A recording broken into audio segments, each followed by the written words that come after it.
Bueno,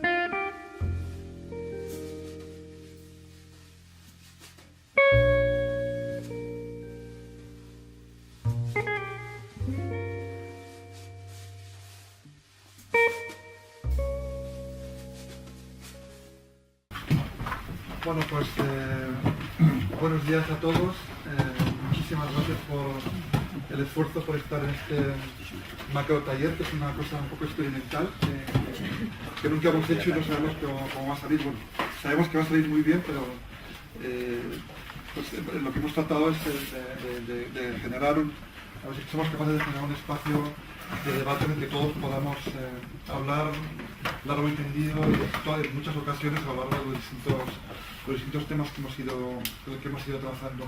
De ahí la razón de que las intervenciones formales sean muy cortitas, ¿no? Porque realmente no queríamos tener un tipo de conferencia en que pues, se habla media hora, una hora y luego hay 5 minutos de preguntas y respuestas, sino más bien un debate abierto, ¿no? En el que haya, pues, que cada sesión, como veis, hay 2 o 3 personas que van a poner algunas ideas brevemente sobre la mesa y a partir de ahí pues, se va a generar el debate, o es lo que esperamos. Esto, ya os hemos dicho, os comentamos varias veces por email y todo esto, que lo estamos grabando, porque a pesar de ser un seminario cerrado, es parte de un proyecto europeo, de la convocatoria de Horizonte 2020. El proyecto se llama algo así como Memorias, ¿cómo diríamos, Maraya? Unsettling Remembering, Memorias... Unsettling Remembering and Social Cohesion in Europe, que sería como memorias incómodas, ¿no? Y cohesión social en Europa. Lo de cohesión social lo hemos puesto porque hay que ponerlo para que te den la beca. No es una cosa en la que creamos especialmente, pero bueno, es una broma. Entonces, no sé si conocéis estos programas europeos, están muy bien dotados económicamente y básicamente lo que tratan es de que se junten consorcios de universidades y centros de investigación y también algunas empresas o museos, en este caso un grupo de teatro, como luego os comentaré, para trabajar temas determinados que están priorizados y jerarquizados desde la Unión Europea, ¿no? Entonces es evidente que en los últimos años está habiendo siempre convocatorias sobre temas de políticas de la memoria. Esto lo que significa es que es un problema social, político, simbólico muy importante y que está ocurriendo en casi todos los países europeos, de la Unión Europea. Entonces en este caso la convocatoria a la que nosotros acudimos se llamaba Cultural Legacies of War in Europe, con el legado cultural de las guerras en Europa, ¿no? Son programas muy competitivos, donde hay un 5% de posibilidad de salir, entonces casi no nos esperábamos que nos dieran, sinceramente no esperábamos que nos dieran el proyecto, pero lo que hicimos fue durante un periodo de un año trabajar con varias universidades y tratar de montar un conglomerado, digamos, donde hubiera intereses conjuntos, ¿no? Entonces, finalmente, después de darle muchas vueltas, somos 7 partners, ¿no? Es que perdonad que hablamos a veces en el lenguaje inglés porque no tenemos traducción para algunas de las, como socios, ¿no? Entonces está la Universidad de Aarhus en Dinamarca, está la Universidad de Bath en Inglaterra, está la Universidad de Bochum en Alemania, en España está el CSIC, y luego tenemos un museo alemán, el Museo del Ruhr, el museo en el que está en Essen, y luego hemos incorporado a un grupo teatral que se llama Micomicon. Hoy no están presentes, pero estarán mañana, pero están hoy ensayando una obra que tiene que estrenar dentro de muy poco. Y ellos, el grupo de teatro, lo que va a hacer es, ellos participan en las actividades del proyecto y después tienen que hacer una obra de teatro basada en lo que se está debatiendo. Es decir, la Unión Europea también nos pide que una parte de los resultados del proyecto no sean de tipo académico, ¿no? Sino que sean artísticos, que sean pedagógicos, didácticos, etc. Entonces, a la hora de montar uno de estos grandes proyectos, que son 2,5 millones de euros, lo que nos han dado es muchísimo dinero, ¿no? Que sobre todo va para la contratación de investigadores, viajes y organización de este tipo de eventos, ¿no? Entonces, lo que hicimos fue, después de hablar mucho, tardamos, Paco Colón está ahí, al lado de Maraya Hristova, que son las personas, junto con Laura y Zoe, que está ahí al fondo, los que estamos aquí de la casa, digamos, del CSIC, en este proyecto. Pues el proceso de solicitud fue muy largo, estuvimos más de un año discutiendo, hay que aprender, bueno, hay que pasarlo por los especialistas, por los National Contact Points, y hasta que al final tiene que ser una cosa como de relojería. Entonces nos obligan a organizarnos en lo que ellos llaman paquetes de trabajo, ¿no? Y en estos paquetes, cada paquete de trabajo tiene su característica, tiene su propia estructura interna y tiene su dinámica y tiene su propia financiación, aunque luego están todos coordinados. Entonces el Work Package, el 1, digamos que es de tipo administrativo y lo llevan a la Universidad de Bochum.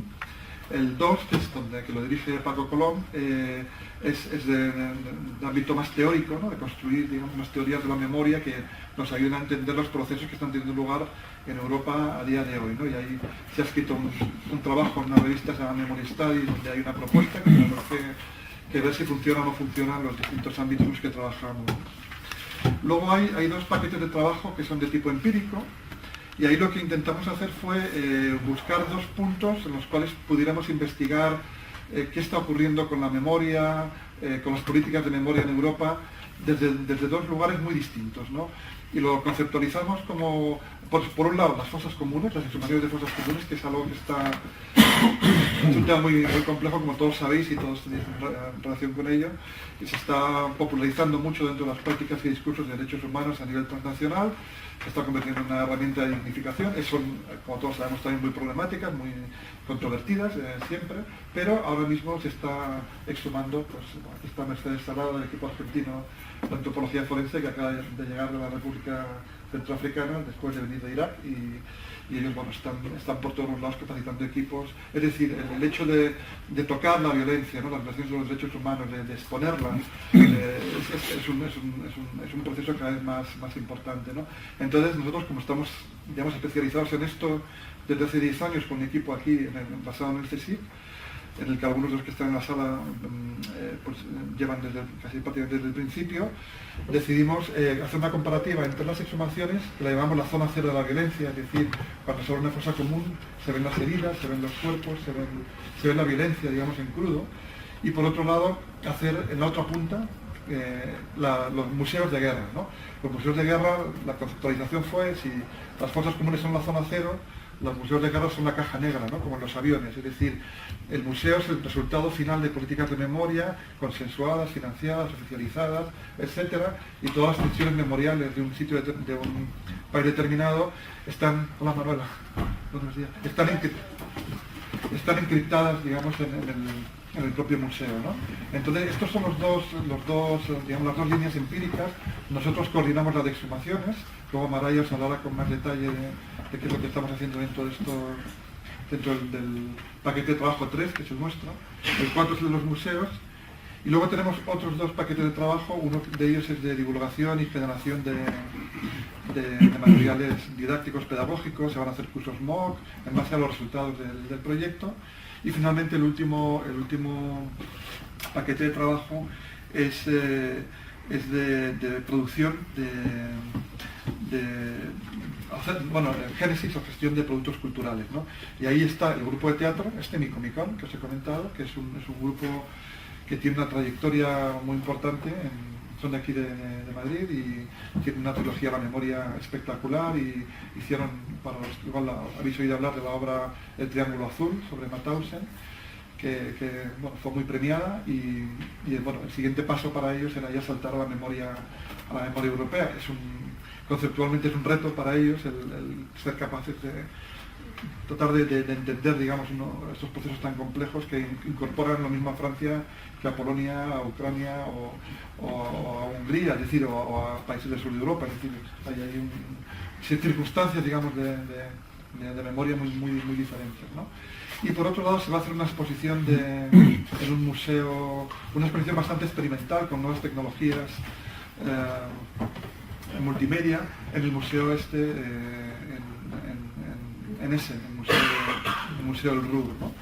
En este museo, bueno, lo que se van a utilizar, pues, nuevas tecnologías. Por ejemplo, ellos tienen una patente de un casco de realidad ampliada en la que tú miras una pieza, tienes un código QR, y entonces eso se refleja en tu móvil de alguna manera a través de un espejo, y entonces tienes diversos canales por los que te puedes manejar, puedes elegir tu propio canal y tu interpretación. Es decir, un tipo de exposiciones que hablan de una memoria pues más abierta, polisémica, multivocal, etcétera, etcétera, que yo creo que es una situación con la que nos encontramos todos de una manera más cotidiana, ¿no? Entonces, dentro de las tareas del grupo de trabajo que gestionamos el tema de las exhumaciones, pues una de las tareas era pues, organizar este tipo de talleres de debate que luego vamos a ofertar públicamente, ¿no? Estará en la página web, lo vamos a poder enviar en inglés, también nuestros compañeros del paquete de trabajo de teoría pues van a poder ver cuál es el tono del debate aquí. Esto, hay los otros dos casos que nos lo va a contar María con más detalle, ¿no? Pero son Bosnia y Polonia, que allí vamos a organizar seminarios semejantes, entonces vamos a poder ver cuál es el tono del debate, ¿no? Qué tipo de cosas se están discutiendo, cuáles son las principales líneas de pensamiento, de acción que hay en cada uno de los entornos que estamos trabajando. La idea, por lo tanto, de la reunión es que todos hablemos lo más posible, ¿no? Ya veis que cada mesa o sesión, nos hemos llamado debates, sin más, ¿no?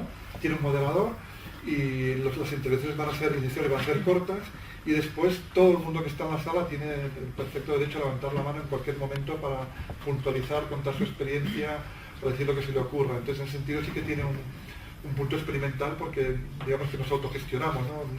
Los temas pueden ir por un lado, pueden ir por otro, pero yo creo que lo importante es generar el espacio de debate y también de conectarnos unos con otros, ¿no? Hay mucha gente en la sala que se conoce y hay mucha gente que no se conoce, y esa también hemos tratado de invitar gente de distintos puntos del Estado, personas que estáis trabajando en distintos puntos desde el movimiento asociativo, las asociaciones de víctimas, investigadores que estamos trabajando sobre el tema, y luego personas que están ubicados en el ámbito institucional.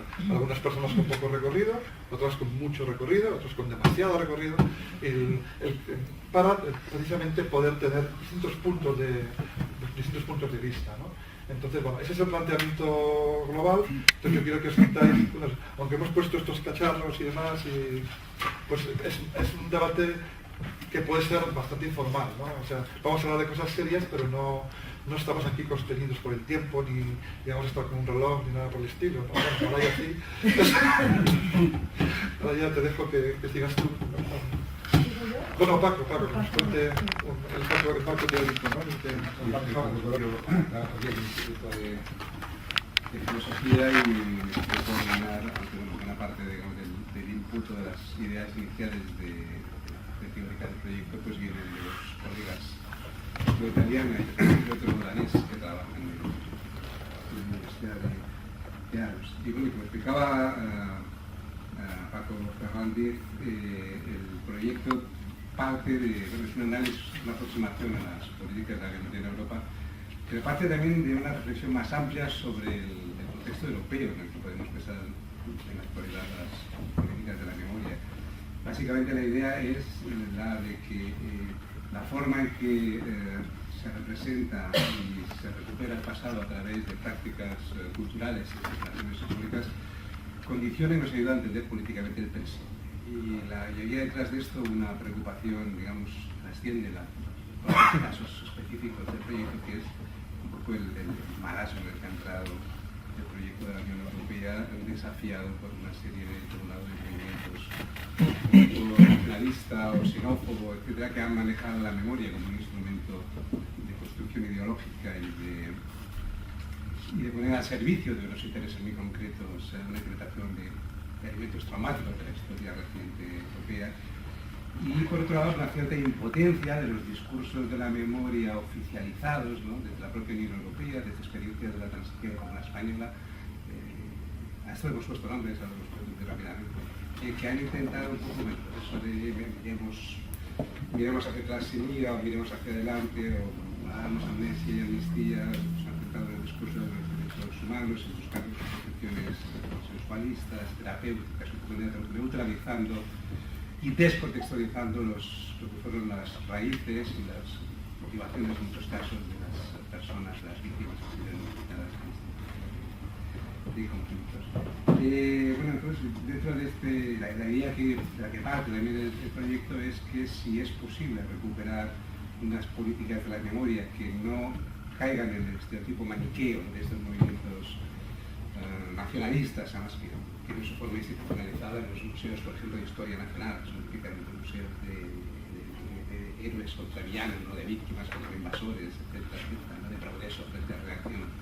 Y si no queríamos tampoco caer en ese discurso neutralizante y tampoco efectivo, como ha sido la reconciliación a través del olvido, de la memoria fraternal de una humanidad que tiene que reconciliarse consigo misma, sería interesante explorar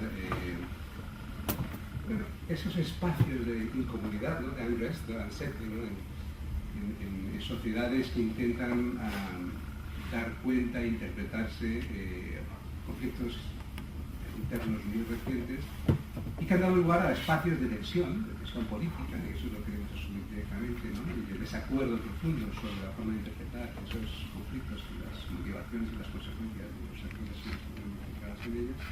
Pero sí que por eso tengamos que una teoría general en formas, digamos así, de estructuras integradoras de la vida política. Para describir estos tres tipos de enfoques o de experiencias, pues sus colegas de Dinamarca intentaron elaborar lo que hemos llamado en el proyecto tres módulos de rememoración, de memoria. Hay que tomarlos con palillos, ¿no? Porque son más bien tipologías abstractas, no son modelos cerrados, en realidad todos los procesos que hemos visto aquí que tienen elementos de alguna manera de los tres. Pero bueno, para que nos entendamos, porque estos nombres saldrán posteriormente a lo largo de la discusión, ellos han propuesto distinguir entre unos modelos de rememoración que llaman antagonista, esta memoria antagonística que es la que se basa en un esquema maniqueo de nosotros frente a ellos, de víctimas frente a victimarios, de proyectos de emancipación reprimidos por la reacción del enemigo, etcétera, etcétera, que responde básicamente a tipo clásico de memoria vinculada a movimientos nacionalistas o a instituciones de construcción nacional. Hay un segundo tipo, un modo de rememoración que hemos llamado cosmopolita, porque haría alusión más o ha hecho mucho más recurso a un discurso de los derechos humanos, un discurso universalizable, muy vinculado en la recuperación de la memoria de las víctimas, pero con una intención, digamos, terapéutica de neutralizar, de intentar curar el dolor de las víctimas, para al mismo tiempo neutralizar los posibles efectos políticos de ese dolor más o menos traumatizado. Y este es un discurso que se ha identificado mucho con un elemento fundacional de la Unión Europea, ¿no? Que hace principio con el deseo de crear unas interdependencias, principalmente Alemania y Francia, pero que impidan que Europa vuelva a ser espacio de grandes guerras civiles, es que entender así. Y el problema que también que mantiene este tipo de discursos sobre cosmopolitas de la memoria cosmopolita, justamente es que neutraliza, vacía de significado y descontextualiza todo el contenido y la carga política y crítica que estaba presente en esos conflictos tan difíciles de tratar desde la vista de la memoria. Bueno, frente a estos dos modelos, ¿no? Y la idea que hay detrás es que bueno, todos los proyectos nacionalistas, xenófobos, de determinado tipo de populismos en Europa están triunfando gracias a un esquema antagonístico de prácticas de memoria. Frente a esto, esta memoria cosmopolita institucionalizada, defendida desde la Unión Europea o desde gobiernos que no quieren, digamos, complicarse la vida con políticas de la memoria, está viendo que está cayendo el terreno, ¿no? Tiene poca corriente, poca capacidad de defensa, y aquí quisimos distinguir las posibilidades, lo dejamos abierto, no se discutan, y a reconocer lo que hemos llamado una forma, unas pautas agonistas de celebración. La idea de agón, la idea griega del agonismo como un espacio de confrontación, que admite que la política es constitutivamente conflictiva. La política no consiste solo en crear procesos, sino básicamente en limitar los daños de los conflictos, sin que por ello tengamos que la ruptura de la actividad política. Entonces esta idea del agonismo, todavía nosotros que no la tenemos clara del todo, pues a su manera, pues también la propuesta está inspirada evidentemente, para los que tengáis un poquito más de familiaridad con la teoría política, pues en el trabajo de Chantal Mouffe, teórica que últimamente como inspiradora del populismo progresista, ¿no? Y la teoría de movimientos antihegemónicos. Pero ella en realidad lo que hace es tomarla de la gran tradición antiliberal en la pensamiento occidental, pues, de Carl Schmitt, el propio Nietzsche, ¿no? Que afirman conciben la política como un espacio constitutivamente conflictivo, que el objeto de la política no debe ser superar el conflicto por el consenso, sino más bien ser capaz de transformar lo que es las luchas de aniquilación del enemigo por enfrentamientos entre adversarios que se respetan como miembros de un espacio de interacción política común, ¿no? Esto, la novedad que tenía un poco el proyecto era que intentaba aplicar esta noción a un ámbito que Mouffe, Schmitt, por supuesto Nietzsche, había interesado en la lengua de las prácticas. Entonces, la idea que se plantea, bueno, es posible, porque es posible, plantea como pregunta, ¿no? Formas, pautas, prácticas de mnemónicas o procesos sociales de la memoria que sin querer caer en un maniqueísmo antagonista típico de los movimientos socialistas, ni querer caer en estos momentos de disolución consensualista al estilo un poco de lo que es el discurso oficial de la Constitución española, que niegan también, que piensan en las víctimas como sujetos descompensados, así básicamente como sujetos absolutamente pasivos, dignos de compasión, de recuperación, de rememoración, pero nada más. Si es posible, por el contrario, alumbrar momentos o prácticas agonísticas en las prácticas sociales de la memoria o en sus formas de institucionalización, que saquen a la vista la propia contingencia de la memoria social, la propia irracionalidad ética del mundo, de Weber, ¿no?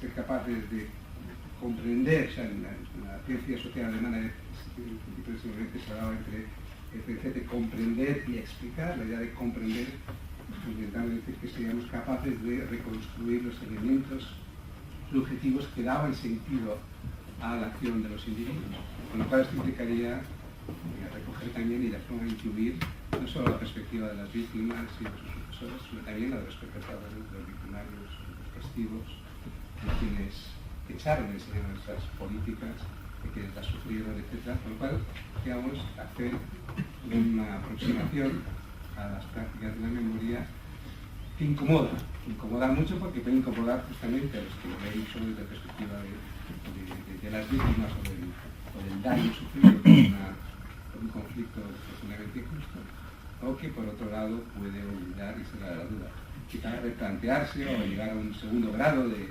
reflexión, ¿no? Que lleve incluso a perpetradores o a testigos a reevaluar o reconsiderar las condiciones en las que actuaron o por qué actuaron o cómo se llegó a eso. En fin, vamos un poco a abrir una multiplicidad de perspectivas incómoda, ¿no? Unsettling, ¿no? Inquieta, pero que nos permita abordar las políticas de la memoria de una forma un poco más compleja que la tradicional confrontación entre antagonistas y cosmopolitas, ¿no? Y la idea única detrás es que, bueno, que detrás de este proceso de incomodación, ¿no? De obligar a pensar, de obligarnos a alcanzar un grado de autorreflexión crítica sobre, a menos cuestionar lo que podemos tener tan claro en un momento dado, y eso puede llegar puede ser una oportunidad política para el crecimiento ético y político de las sociedades que se quieren. Quizá, por ejemplo, en el país, si se puede decir que la transición de un proyecto a los proyectos, la transición española, años después, está siendo criticada por tantos otros aspectos. Curioso que está una sociedad que pasó por un conflicto interno brutal, como fue Alemania, que durante mucho tiempo evitó, ¿no? El proceso de esta desnazificación cosmética de la época de hasta mayo del 68, que es la más quizá eso haya concebido que hoy en día, tal y como está el panorama global, la Alemania sea hoy por hoy quizás una de las cuestiones más estables de política frente a lo que pasa en la preservación de la Unión Europea, pero también un tipo de sujetos peligrosísimos que van a verse dentro y fuera de contexto europeo. No hay ese peligro, parece que desde Alemania el gran peligro europeo durante 100 años, después de haber experimentado una serie de prácticas de memoria que en muchos casos fueron agonísticas, quizá esto haya contribuido a su crecimiento ético y político como sociedad. Bueno, por abierto, pero eso son todas las inquietudes.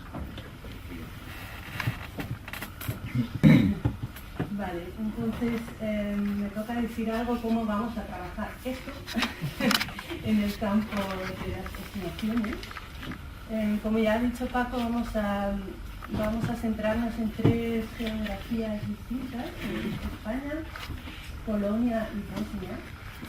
Entonces Paco y Laura y Zoe se ocupan más del caso español, yo me voy a ir a Polonia. Y tenemos a Admir Yugo, que va a estudiar el caso de Bosnia. Entonces, una parte de nuestra investigación es precisamente este tipo de taller de debate, donde justamente queremos igual crear, ¿no?, un poco un espacio agonístico, por lo menos juntar un montón de voces igual disidentes o no, pero voces distintas en las prácticas de exhumaciones. Entonces este es el primero que organizamos y por eso también es un poco experimental y a base de cómo irá, pues vamos a organizar otros 2, uno en Bosnia y otro en Polonia, o igual allí como funciona también un poco distinto el tema de las exhumaciones, pues igual en Bosnia ya hemos hablado con Admir, que por ejemplo van a ser 3 talleres pequeños en 3 lugares distintos, y en Polonia pues yo tendré que pensar qué es lo que va a funcionar mejor ahí. Pero vamos, nuestra idea, parte de la investigación es tener un contacto constante con la gente que en inglés se llama stakeholders, y no sé muy bien cómo traducir esto al castellano, pero es gente que está de algún modo u otro involucrado en el tema de exhumaciones. Entonces es gente interesada en ese campo de conocimiento o de trabajo. Lo que también vamos a hacer es seguir en cada uno de estos espacios, seguir 3 exhumaciones. Y estudiar qué pasa antes de la exhumación, durante la exhumación y después de la exhumación. Entonces ahí hay un montón de preguntas, ¿no? ¿Por qué se exhuma? ¿Quiénes están interesados en exhumar? ¿Cómo se relaciona con los familiares? ¿Cómo se produce un campo de víctimas?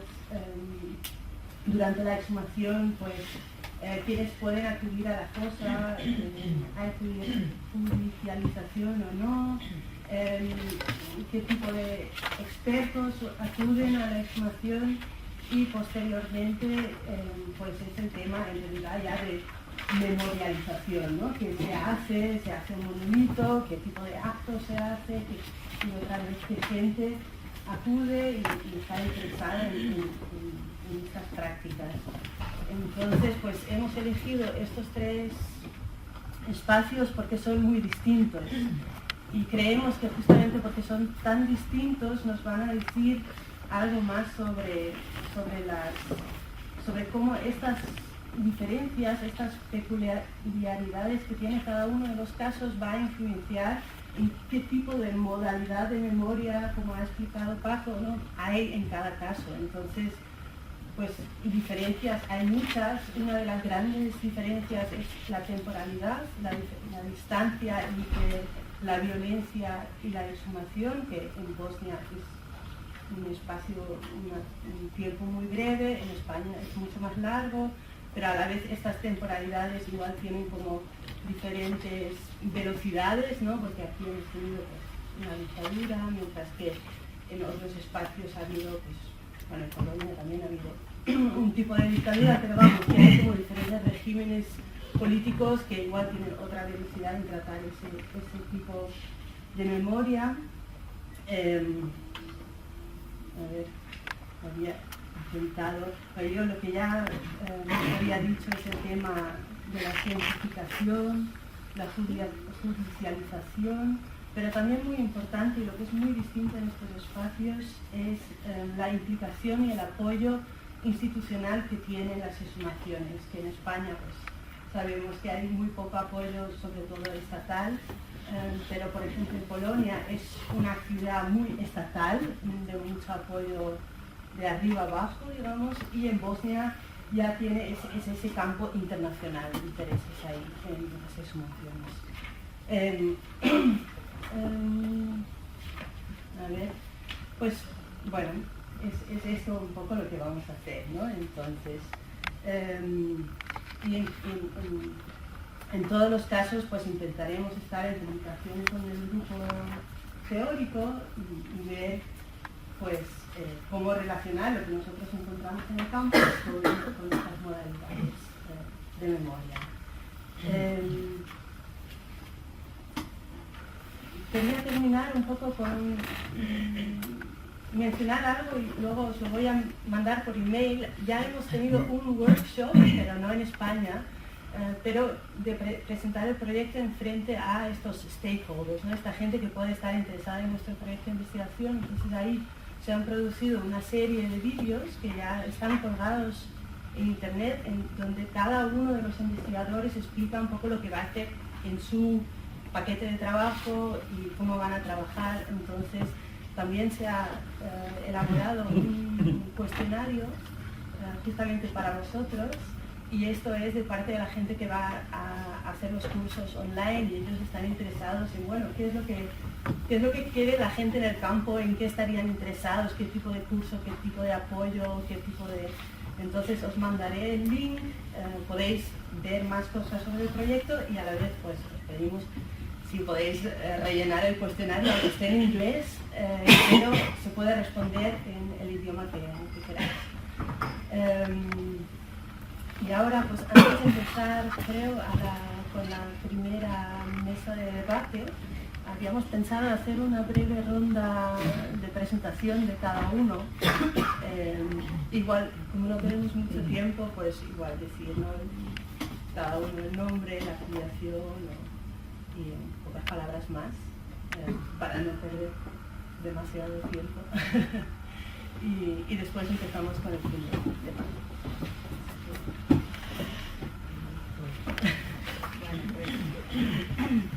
Hola a todas y a todos, soy Laura, soy doctoranda de la Universidad Autónoma de CSIC, antropóloga social, y estoy trabajando con exhumaciones en la zona de Piedra. ¿Qué ha pasado después de la exhumación? Hola a todos y a todas también. Mi nombre es Silvia Navarro, soy presidenta de la Asociación de Familiares para la Exhumación de Republicanos del Valle de los Caídos y también miembro de la Asociación ARICO Memoria Aragonesa. En estos momentos, bueno, ya hablaremos de ello. Estamos en un proceso de judicialización absoluta de nuestras acciones, desgraciadamente. Y bueno, nuestro campo de acción actualmente en cuanto a exhumaciones es a través de ARICO Memoria Aragonesa en lo que es la comunidad autónoma de Aragón. Buenos días, yo soy Mireia Plana, soy la subdirectora general de Memoria, Paz y Derechos Humanos de la Generalitat de Cataluña, y somos un gobierno muy implicado en todos los temas de exhumaciones y de recuperación de la memoria histórica en nuestro país, en concreto de la Guerra Civil. Mi directora Carmen os lo explicará en un momento. Hola, soy Arturo Peinado de la Federación Estatal de Foros por la Memoria y hacemos muchas cosas aparte de exhumaciones. Llevamos por lo menos 3 años sin hacer ninguna por motivos que a lo mejor también sería conveniente luego hablar, es decir, las circunstancias que existen en este país y por qué se hacen cosas en un momento determinado y por qué pensamos que a lo mejor no deberíamos hacerlas en este momento o no las podemos hacer. Y luego trabajamos en muchísimas otras cosas más, como supongo que conoceréis la mayoría. Hola, buenos días, soy Felipe Peña, vengo en representación de la Dirección General de Reforma Democrática y de la Consejería de Justicia de la Generalitat Valenciana, cuyo gobierno también está haciendo un importante impulso en cuestión de memoria.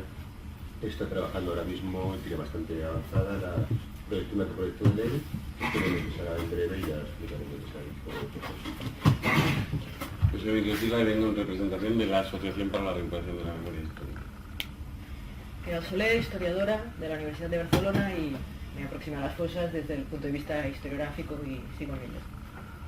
Chemo Urquijo, un vasco traído por la alcaldesa de Madrid para intentar dar algún pasito en temas de memoria histórica en una capital que estaba completamente paralizada desde hace 30 años por lo menos.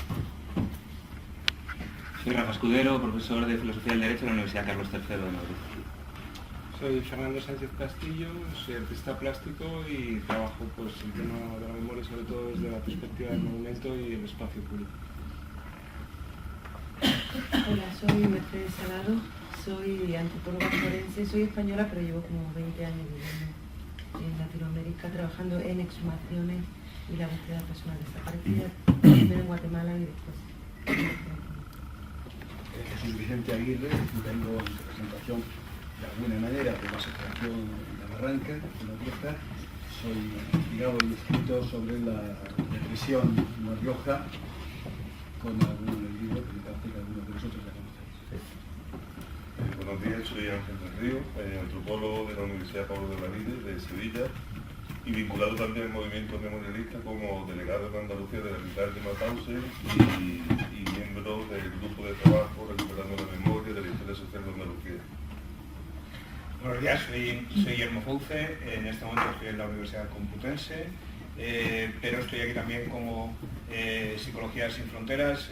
Nuestro trabajo hasta ahora ha sido acompañar exhumaciones y acompañar a víctimas, acompañar también lo que no son solo exhumaciones, sino también búsquedas de memoria y recopilar también algunas de las justificaciones que se hicieron para ponerlas sobre la luz, a Vallejo y similares. Y en eso estamos y seguimos trabajando y agradezco también que poder estar aquí y compartir con todos. Hola, buenos días a todos y a todas. Por supuesto, un agradecimiento, que después ya lo completaré más, a la organización. Soy Carmen García, benvinguda a la Generalitat de Cataluña. Soy directora general de Relaciones Institucionales en el Parlamento y es desde la Dirección General y desde el Departamento de Exteriores, Relaciones Institucionales, Transparencia, donde hay la competencia en materia de memoria. Buenos días, soy Julián Chávez, de la Universidad de Extremadura. Un honor estar aquí, la verdad, y compartir mesa con todos vosotros, no solamente como representante de la Universidad de Extremadura, sino también por haber sido director del proyecto de recuperación de la memoria histórica en Extremadura durante más de una década, y también nosotros nos encontramos con el anteproyecto de ley, estamos con el tema. Pues yo soy Iván Aparicio García y soy el presidente de la Asociación Soriana Recuerdo y Dignidad. Buenos días, yo soy José Miguel Gastón, soy jefe de sección de Memoria Histórica del Gobierno de Navarra y en este sentido parte de la estructura que el Gobierno de Navarra ha creado para la recuperación de la memoria, para el desarrollo de espacios de convivencia en aplicación de la ley foral que en Navarra se aprobó en el año 2013 y como consecuencia del acuerdo del cuatripartito en el año 2015. Buenos días, yo soy Zoe de Camilla, soy doctoranda aquí en la Universidad Autónoma y trabajo sobre las exhumaciones españolas en los años 70 y 80, todas las antes del año 2000, digamos, y también formo parte de la Asociación Memoria Sin Red, que es una asociación de jóvenes investigadores sobre este tema. Hola, yo soy Manuela Berrero y hice investigación como documentalista en análisis comparativo de los archivos nacionales de memoria en Argentina y en España. Y aprovechando el conocimiento de las políticas de memoria de ambos países, estuve trabajando desde 2011 en la querella argentina contra los crímenes de franquismo. Yo soy Margarita Capella, soy profesora de Derecho Internacional Público en la Universidad de las Islas Baleares y en este momento también soy diputada en el Parlamento Balear y he coordinado la ley balear de fosas que nos ha permitido exhumar la primera fosa de Mallorca y estamos preparando el proyecto para la memoria democrática. Es un buen momento para comparar y preguntar lo que se está haciendo en los Buenos días, yo soy René Pacheco, arqueólogo de la Asociación para la Recuperación de la Memoria Histórica y encargado sobre todo del trabajo más a pie de fosa, a pie de calle para hablar con la gente, testimonios, familiares y demás.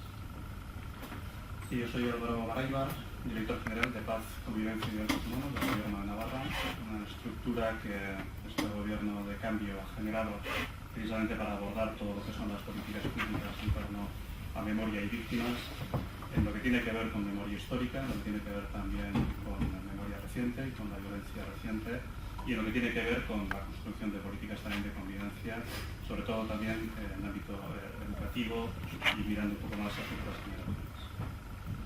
Soy Javier Hidalgo, vengo de Andalucía, soy doctor en Historia y desde febrero pues, ocupo la Dirección General de Memoria Democrática. Muy bien, pues bienvenidos a todos. Estamos muy contentos de teneros todos aquí y que haya tantísima gente, ¿no? Y de tanto... Nunca pensamos que estudiamos todo esto. Eso. Finalmente sí que ha podido ser. Y, hay un detallito así pequeñito, me estáis pidiendo algunos la wifi, yo sé que vivís sin wifi, hay wifi en el edificio, pero hay un mecanismo un poco rocambolesco, lo han cambiado hace 2 o 3 semanas y bueno, entonces aparentemente tenéis que ¿cómo es, Maraya? ¿Esto es? Igual es una red de conectarse a la red que se llama invitados, luego las usuarios y contraseña hay que entrar estos datos y esperar a que Paco desde aquí, desde el comando de control central.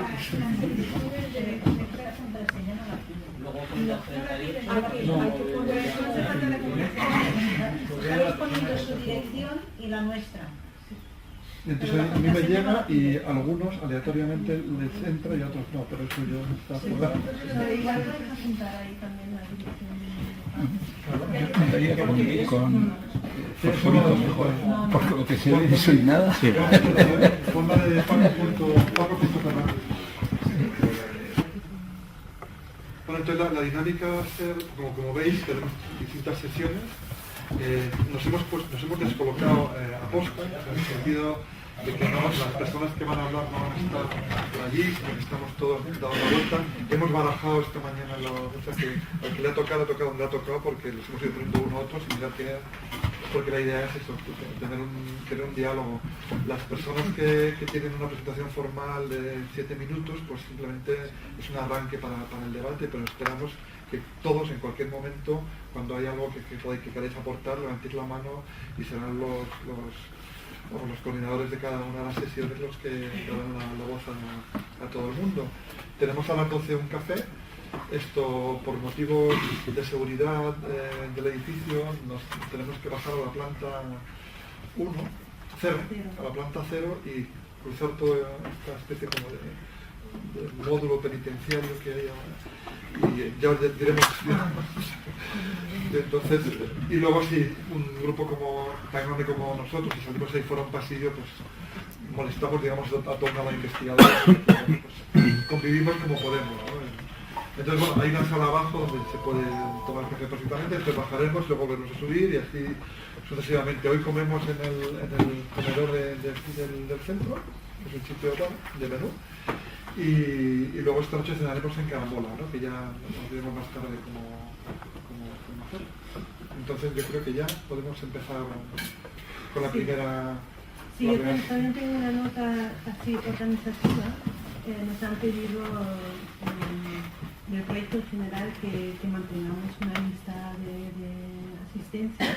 Entonces ya he hecho una lista con todos vuestros nombres y si podéis firmar en lunes, os lo agradezco, entonces lo pasaré. Sí, y hay otro detalle también, os pasaremos un consentimiento informado, que es algo que nos obliga a la Unión Europea para cualquier persona con la que entramos en contacto, dado que supuestamente, bueno, en nuestro caso trabajamos con víctimas, o con representantes de víctimas, o con gente que trabaja con víctimas. Cuando nuestro proyecto pasó por el screening ético, nos dijeron, saltaron todas las alarmas y nos han pedido que bueno, yo a Emilio para que le haya pedido un consentimiento informado a Arturo, si les conozco hace 15 años, pero en todo caso necesitamos que cada uno de vosotros nos firméis el consentimiento, que también es para autorizar a que el vídeo sea público. Bueno, esto lo pasaremos después. Sí. Vale, pues empezamos con el debate que yo modero. y que hemos titulado Impacto de la apertura de fosas en la reinterpretación del pasado del caso del Estado de la Unión. Que yo, ayer preparando un poco el debate, pensaba en otras preguntas de las que ya hemos planteado, y yo creo que va a ser un poco un debate que va a tejer un poco líneas rojas que supongo que vamos a leer en los demás debates que vamos a tener este día y medio. Pero básicamente a los que ahora van a hablar les hemos pedido responder o reaccionar ante estas primeras dos preguntas, que son: ¿es necesario abrir fosas comunes para poner en marcha procesos de memoria democrática en situaciones de posconflicto? ¿Y de qué manera condiciona la exposición de la violencia en crudo, tal y como se muestra en las soluciones, a la reinterpretación de la guerra civil española? Entonces, en esta mesa, arrancarán nuestro debate Emilio Silva, Gerald Soler y Carmen García. Emilio, tú estás primero en la lista, así que Estoy firmando. la palabra. Bueno, buenos días a todos y todos, y yo también agradezco la invitación y que se ha reunido aquí, tantas perspectivas y cosas que entiendo que van a ser muy interesantes. Lo primero que voy a hacer es pelearme con esa pregunta, ¿no?, con el término memoria democrática. Yo no sé hasta qué punto un familiar que está sufriendo junto a una cosa tiene que ver con la democracia, sino con otras muchas cosas que pueden ocurrir dentro o fuera de un régimen democrático, ¿no? Tampoco considero que sea, lo podríamos ver desde historia de las emociones o desde la cultura, pero es un término para mí demasiado formalmente político como para enmarcar con eso lo que ocurre en una cosa, ¿no? Si es necesario no las cosas comunes en la marcha de un proceso de memoria, pues bueno, aquí ha ocurrido así, por decirlo de esa manera, ¿no? No ocurrió durante los años 70, cuando hubo exhumaciones de las que Freud está trabajando. No ocurrió porque no llegó, digamos, a los ámbitos políticos donde está llegando ahora. Yo, precisamente ahora estoy trabajando con documentación de una comisión que hubo en el Senado en el año 82 para investigar las desapariciones forzadas de españoles en Chile y Argentina, ¿no? Y un poco rastreando todo lo que hizo el Estado para aparentar fuera de España que no había ningún problema dentro, ¿no? Y quizás el impacto que sí han tenido las exhumaciones en este momento ha tenido que ver con eso, pero yo creo que también ha tenido que ver con algo que en este tiempo, cuando ha sido este segundo periodo, ha formado como una especie de acelerador de partículas, ¿no?, que ha sido los medios de comunicación. Es decir, que nosotros, entre comillas, desde que en el año 2002 hicimos una exhumación en Piedrafita de Bavia, un campo de trabajo con voluntarios de 9 nacionalidades, y el diario El País ahí publicó una página que se titulaba La tierra vuelve a sus muertos, el 1 de julio del año 2002, sobre un caso de Isabel González y Asunción Álvarez, dos mujeres que buscaban hermanos en esa fosa. Ahí hubo como una especie de pequeña eclosión, no pequeña eclosión, de hecho eso desencadenó el movimiento de miles de familiares, y apenas, esto fue en julio, en octubre, empezaron a presentarse asociaciones en Badajoz, en Valladolid. Quiero decir, fue como una especie de desencadenante, ¿no? Lo que yo creo la exhumación es una conversación, lo decía Jesús Ibáñez, un profesor de la Facultad de Sociología, que una revolución es una gran conversación, ¿no? Porque en el fondo ahí en una cosa es un megáfono, ¿no?, que tiene un grito ahí silenciado, por decirlo así, y lo que ocurre cuando se abre es que empieza una conversación, ¿no?, de algo que se conoce, de algo que no se conoce, de gente que sabía perfectamente dónde estaba. Empieza una conversación en muchos terrenos, ¿no?, porque hay una conversación política, hay una conversación emocional. Nosotros siempre hemos querido vincular con los derechos humanos. De hecho, desde el año 2002 fuimos a entregar al Grupo de Trabajo de Desaparición por las Naciones Unidas 64 casos de desapariciones en el Estado español, del cual solo por una decisión tremendamente arbitraria e influida, hemos sabido después por presiones del gobierno de José María Aznar, solo se admitieron los casos posteriores al 24 de octubre de 1945, fecha de creación de la ONU, y en ese caso había 2 casos de 2 guerrilleros, uno de Cuenca y uno de Teruel. Ese mismo año, por primera vez una juez en Villablino instruyó dio diligencias sobre una exhumación, incluso nos abrió la posibilidad de llamar e interrogar a los culpables, a los victimarios, que no sabíamos quiénes eran, ¿no? Pero en ese momento, y casi de una forma autodidacta, digamos que hicimos ese vínculo, ¿no? Yo sí creo que el impacto de las exhumaciones abrió ese diálogo, ¿no? Con el pasado que estaba oculto. Si uno ve la gráfica hay una herramienta en la página del Congreso, ¿no? Para pedirle que te haga la gráfica de una determinada temática, cuánto ha aparecido en intervenciones del Congreso de Diputados, y si uno mete víctimas del franquismo, pues durante años está en blanco la gráfica, ¿no? Y tiene una progresión desde principios desde el año 2002, nosotros llevamos un proyecto de ley en septiembre, a raíz de esa exhumación del tema de Naciones Unidas, hasta el año 2011, y luego vuelve a quedar en picar, ¿no? Con la llegada al poder del gobierno de Rajoy, ¿no? Pero en muchos de esos casos ha tenido que ver con las fosas, ¿no? Y bueno, yo creo que porque eso en el fondo implica muchísimas cosas, ¿no? Porque hay que tener, por ejemplo, en cuenta cómo algunos partidos políticos reaccionaron contra nosotros al principio, ¿no? Porque, bueno, pues veían una especie de amenaza. El pasado es algo muy poderoso, ¿no? Que cambia permanentemente su significado, pero de alguna manera, y en eso, para mí el término, en eso es la diferencia de la memoria, ¿no? La memoria tiene una lectura ética, ¿no? que aporta valores, que aporta crítica, no nos dedicamos solo a contar los acontecimientos, sino a juzgarlos, ¿no? Y en ese sentido, desde una perspectiva de los derechos humanos, pues nosotros, indirectamente, todo este proceso de las cosas abre un discurso que cuestiona muchas cosas de la transición, ¿no? Y que cuestiona a la élite que ha gestionado el poder en España indistintamente, en los 2 partidos políticos que han ocupado el Palacio de Moncloa, ¿no? A ver qué han hecho y qué no han hecho, y no solo a ellos, sino a quienes han estado en ese Parlamento que durante años mantenía el silencio sobre esas víctimas, ¿no? Incluso yo me he rastreado todos los informes del Defensor del Pueblo, donde no aparecen en ningún caso, quiero decir, había un vacío, ¿no? Y una fosa también es un depósito de significado, ¿no? En el fondo. Y porque eso es lo que somos a fin de cuentas las personas, ¿no? Significado con algo físico, ¿no? Que lo sostiene. Y entonces yo creo que también hay un punto o ha habido un proceso de empoderamiento de las víctimas, ¿no? Mucha gente que no se ha considerado víctima de nada al principio, ¿no? Que bueno, estas eran cosas que pasaban, la lógica de la guerra, el discurso de una guerra, el hecho de que hemos exhumado prácticamente y fundamentalmente en sitios donde no existió esa guerra, ¿no? Pero cómo ha sido invasivo el discurso de la guerra entre hermanos, etcétera, etcétera, ¿no? Y yo creo que además, indirectamente también, las exhumaciones sirven para acabar con esos mitos, ¿no? De la guerra entre hermanos.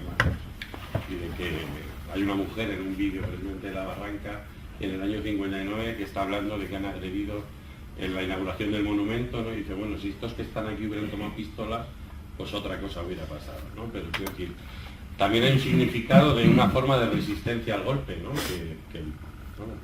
Que para mí es legítima la que tomaron otros con las armas, ¿no? Pero en ese sentido yo creo que lo que hace es devolver mucho significado que hemos perdido de cosas que son tremendamente insignificantes, ¿no? O lo han sido durante muchísimos años.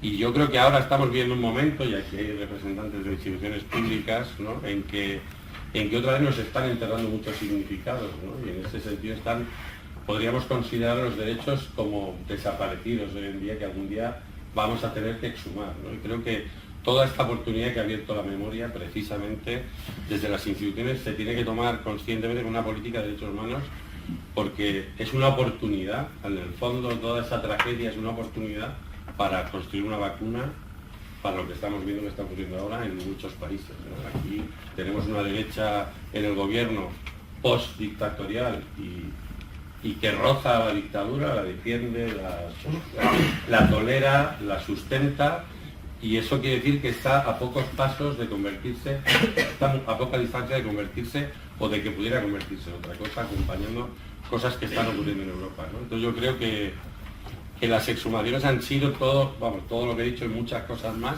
en una inmensa conversación, ¿no? Donde ha habido ruido, donde ha habido gente que ha hecho interesantísimas reflexiones para hablar con ese pasado, ¿no? Y yo creo que según la Amnistía Internacional, el Estado español es uno de los peores países en formación de derechos humanos, un estudio que hizo Pedro López, profesor de Manuela, y ese déficit evidentemente está diseñado políticamente, ¿no? Y entonces yo creo que hay un deber dentro de todas estas políticas de terminar con eso, ¿no? Porque además, si desde hace muchos años en la enseñanza, ¿no? que es donde hay que verter o donde debería ser fundamental que llegara todo este significado, si hubieran hecho esas políticas, hoy estaríamos en una realidad con respecto a la memoria totalmente distinta, porque el nivel de tolerancia con las injusticias del franquismo, de la sociedad española en muchos casos, es terrible. Entonces tiene que ver con esa mala educación del franquismo, ¿no? Y ahí las fosas son, dentro de esa conversación también, quizá un capítulo de un libro de texto, ¿no? Que yo siempre he pensado que es el mejor homenaje que se puede hacer a quienes están ahí, que son párrafos en libros de texto, ¿no? Que lleguen a los colegios y que realmente conviertan lo que ocurrió en una política, sin caer en el tópico de la no repetición, pero realmente que nos dé una mejor calidad de vida para que esas cosas no se repitan, ¿no? Y ahora estamos viviendo pues montones de acontecimientos que ocurrieron antes de que se abrieran esas cosas, ¿no? Y aquí en España incluso había gente avisando a Europa como hazaña, diciendo lo que iba a venir encima, y luego pues vino. Mucha gente pensaba que era una cosa ahí abajo y acabó existiendo, ¿no? Y esa fragilidad en los procesos históricos que de repente se aceleran hacia algo terrible, ¿no? Pues es algo que también yo creo que hay que sujetar con esta cultura. Y esta es mi parte de la conversación. No sé si tengo que hablar de la otra, pero... Ya está, ya no puedo. La raya es muy dura. Pero no se a moderar, a marcar ritmo. Muy bien, gracias por la invitación. Yo no tengo la facilidad de palabra de Emilio, no voy a hablar tanto. Te regalan un minutito. Sí, tanto. Entonces, la pregunta respecto a si es necesario abrir fosas para poner en marcha procesos de memoria democrática en situaciones de posconflicto, yo creo que en España, por desgracia, han sido la causa de que se abrieran estos procesos de posconflicto, no han sido la consecuencia, ¿no? Es decir, tendría que haber existido pues un proceso de memoria democrática desde el inicio, donde hubiese habido, pues, no sé, desde comisiones de la verdad, que está en debate si tendrían que haber estado o no, pero en muchos países pues han estado allí presentes, acciones políticas de memoria, recogida de testimonios, archivos, la preparación, la preservación de archivos, etcétera, y un elemento más pues tendría que haber sido las fosas, ¿no? Aquí creo que en España ha sido pues una causa, las fosas, la apertura de las fosas para que todo este movimiento de recuperación de la memoria se llevase a término. Se habla de posconflicto en la pregunta, entonces yo creo que puede haber varios escenarios, en el sentido de que por posconflicto podríamos entender la guerra civil, una guerra que termina con una dictadura y que se abran fosas justamente para que esta dictadura acabe imponiendo una memoria única, ¿no? Y se puede hablar también de posconflicto en el sentido de que la dictadura dura casi 40 años, entonces si el conflicto lo tomamos como que termina en 1975, después de estos casi 40 años de dictadura, se empiezan a abrir fosas, como Emilio le dijo, como está estudiando SOE, se ve que no se para en el 81, como SOE también está trabajando, pero no tiene entonces la sociedad, tengo esta sensación, que la sociedad no tiene la sensación de que esta apertura de fosas se esté haciendo y se haga una verdadera memoria democrática, ¿no? Y sí que, pues este elemento clave, el año 2002, cuando se abre la fosa del Bierzo y cuando pues está, no solo yo creo la prensa, sino también la internet y la red, ¿no? Es decir, es todo yo creo que es un momento muy diferente y creo que también aquí puede que sea, yo lo noto mucho en los archivos, no sé los colegas que opinarán, pero hay un cambio generacional también en la gente que está en los medios de comunicación, ¿no? Antes ibas a un archivo y había la persona que no era su archivo y su tesoro y no te dejaba ver, y ahora pues es otra dinámica, ¿no? Creo que en los periodistas también puede haber habido pues un cambio generacional. Bueno, ¿y de qué manera condiciona la exposición de esta violencia en crudo? Yo creo que la condiciona absolutamente. Pienso que ahora ya no se puede hacer historia de la guerra civil ni trabajar la guerra civil sin tomar en cuenta la documentación que durante todos estos años se ha ido apareciendo alrededor de las fosas comunes, documentación histórica, las memorias de exhumaciones, los informes forenses que nos están diciendo tanto de esa violencia en una retaguardia muy bestia, de la que yo creo que por más que te lo cuenten, por más que leas, por más que, lo que está sacando y lo que está aportando la información de estas exhumaciones es brutal. Y bueno, pues es un viaje a 80 años al pasado, como no lo son pues ni documentales, ni películas, ni nada de lo que nos puedan contar o hayamos podido leer o nos hayan podido intentar trasladar, incluso a la gente que lo vivió, ¿no? Es decir, yo creo que sí, que cambia mucho esta exposición de esta violencia, aunque se haga de forma científica y académica, pues es absolutamente esta humanidad que reflejan los huesos, que Emilio lo ha dicho alguna vez, que es muy impactante y un viaje absoluto. Ya. Muchas gracias. Entonces, Carmen. Bueno, en primer lugar, como antes he mencionado, repito cosas concretas, las cuales la verdad quiero decir que comparto muchísimo las respuestas que ya ha dado la CRAL. Y en todo caso prefiero durante unos minutos, si me lo permitís, responder de otra manera. También va en la línea de las preguntas, pero en todo caso enfocándolo de otra manera, ¿no? A ver, yo creo que aquí ya se ha dicho, Emilio Silva también lo ha dicho y seguro que se va a ir repitiendo, pero tengo la impresión que para no caer también en la desmemoria de la memoria más reciente, deberíamos de tomar muchísima conciencia, que ya la tenemos seguro, ¿no? De que en definitiva estamos haciendo algo que ya no deberíamos estar haciendo.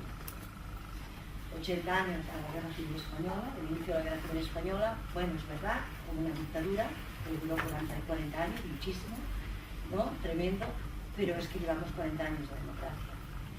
Creo que deberíamos de ser conscientes que con 40 años de democracia probablemente haya algunos temas, o bastantes temas, yo diría que todos los temas, probablemente, que tienen que ver incluso con las cosas, deberían de estar resueltos.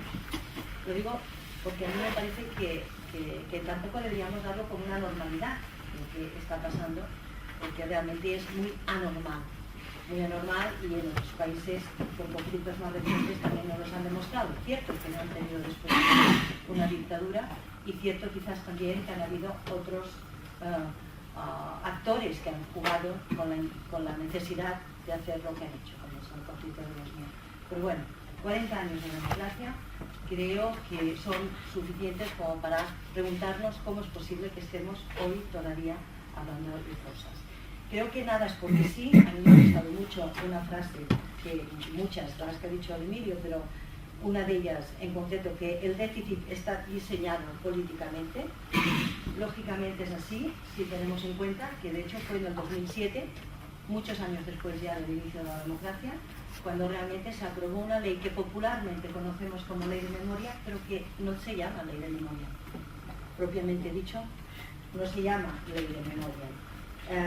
Tiene un nombre más práctico que otra cuestión y, por supuesto, se amplían derechos y se establecen medidas a favor de quienes padecieron persecución o violencia durante la guerra civil y la dictadura.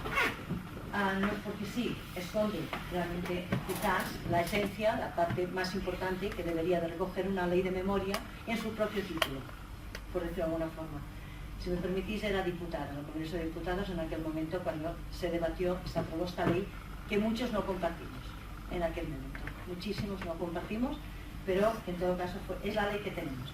Pero una ley además que deja sin responsabilidad prácticamente a las administraciones públicas. También se ha dicho, lo ha dicho Francisco Colón, lo ha comentado también, y deja prácticamente la responsabilidad a las entidades o a las familias. Pero no es la administración, no es los entes públicos quien desde esta ley les emana la responsabilidad. Por tanto, estamos donde estamos porque todo ha estado diseñado, dijéramos, de esta manera. En Cataluña, voy a centrarme ahora un poquito, a ver, en Cataluña en el año 2009 no tenemos una ley de memoria propia, tenemos la ley que regula el memorial democrático, que también se aprobó en 2007, es una ley que regula una institución, pero sí que en el año 2009, seguramente lo conocéis todos, se aprobó una ley muy importante, que es la ley de fosas y represión. Esta ley del 2009, que a diferencia de la ley española, da totalmente la responsabilidad, la competencia y, por tanto, la obligación de la localización de fosas, de la excavación de fosas, de la identificación de fosas y de la financiación de todo lo que esto representa a la Generalitat de Cataluña, al lugar de la Generalitat. Desde el 2009 se podían haber hecho muchas más cosas de las que se han hecho, se podían haber abierto muchas más cosas de las que se han abierto. Yo no vengo a explicar que lo hemos hecho estupendamente en Cataluña, porque estaba haciendo una generalización antes. Y quiero decir, cuando hablaba de cómo estamos y dónde estamos, me refería a nivel general. En todo caso, sí que es verdad que esta ley en Cataluña nos dio una ley que consideramos, precisamente por todo lo que ahora estamos pudiendo hacer, consideramos que es una ley que da solución y responde bastante o mucho a lo que habría de haber sido la propia ley de memoria que tenía que haber recogido y no recogió. Pero no hemos hecho los deberes, o sea, no hemos hecho los deberes. En Cataluña también ha habido un atraso, o digamos un retraso importante. En estos años, desde el año 2009 hasta el año 2015, han habido 21 fosas abiertas, 21 fosas y 20 recogidas en superficie en diferentes lugares. Insuficiente, totalmente insuficiente. Desde este año 2016, en este año 2016, han habido comparativamente bastantes más actuaciones. He dejado un informe a Paco y él lo puede trasladar si consideráis, y toda esta información la podéis dar también por correo electrónico. Pero en todo caso el cambio fundamental, y ya entrando a responder estas preguntas, es en materia de fosas, porque la memoria es mucho más que fosas, pero hoy estamos hablando de fosas. El cambio fundamental en este año 2016 que nos hemos planteado, una situación de presupuestos prorrogados del 2015, pero igualmente se ha priorizado la política de sumaciones y de fosas, y lo hemos hecho a través de un programa, que el nombre es Programa de Identificación Genética, en el que lo que nos hemos planteado es desde la propia administración, desde los operadores de la propia administración que tienen capacidad y conocimientos y experteza, habilidad y experteza para poder hacerlo, al llegar a un acuerdo con diferentes departamentos, en concreto con Justicia y con Sanidad, el Departamento de Salud, y liderados por el Departamento de Exteriores y Relaciones Institucionales, las competencias de memoria, al llegar a este acuerdo que le llamamos Plan de Identificación Genética, en el que, por un lado, hemos ya hecho el plan de fosas del año 2017 y lo hemos públicamente lo ha explicado el conseller, que haremos 45 actuaciones. Os sitúo que nuestro mapa de fosas, que es esta es Cataluña, todo esto son fosas y no están para nada todas las fosas. Hay 380 fosas, pero que ahora en estos momentos ya podríamos o tendremos que incorporar como mínimo 120 fosas más de las tierras de Ebro, donde hubo la batalla de Ebro, porque se han localizado. En todo caso, para el año 2017 haremos 45 actuaciones y continuaremos en el año 2018, si se han acabado, y si no, continuaremos con nuevas actuaciones. Haremos las excavaciones correspondientes, las identificaciones genéticas de los restos, de las restos que encontremos. Por otro lado, haremos la prueba genética de los familiares que están en el registro de personas desaparecidas, que son 5.300 personas que están registradas. El Departamento de Salud, desde la Vall d'Hebron, del Departamento Genética de la Vall d'Hebron, hará estas pruebas genéticas a todos los familiares, y las pruebas genéticas de los restos se contrastarán también desde la Vall d'Hebron con las pruebas genéticas de los familiares. Para entenderlo, sabemos que lo que estamos haciendo, lo que hemos empezado, es un proceso que será largo, más largo de los 80 años seguramente que no, ni de los 40 de democracia, pero en todo caso no será un fight en pollas, como decimos, en Cataluña, pero creemos que era imprescindible, respondiendo a estas preguntas, era imprescindible hacerlo. Era imprescindible, aunque sepamos que el grado de éxito seguramente será inferior al que querríamos. ¿De acuerdo? En todo caso, se ha de ver y se tendrá que analizar de aquí un tiempo, de aquí unos años. Pero que en estos momentos las condiciones tecnológicas nos obligan y nos permiten ir más allá de lo que hasta ahora se había ido, y sobre todo porque nosotros consideramos que más allá de otras consideraciones que puedo compartir que les han dicho, estamos hablando de cumplir unos derechos, porque la ley de fosas del año 2009 así realmente lo determina. Por tanto, es cumplir unos derechos que tienen los familiares a intentar recuperar a sus familiares desaparecidos, también derechos de dignificar a las personas que desaparecieron, y también porque consideramos que a la vez, de manera más clara, y comparto unas reflexiones que también ha hecho Francisco Colom sobre si la diferencia entre la Alemania actual y otros países de Europa es cómo ha abordado precisamente su tema, su drama de su memoria.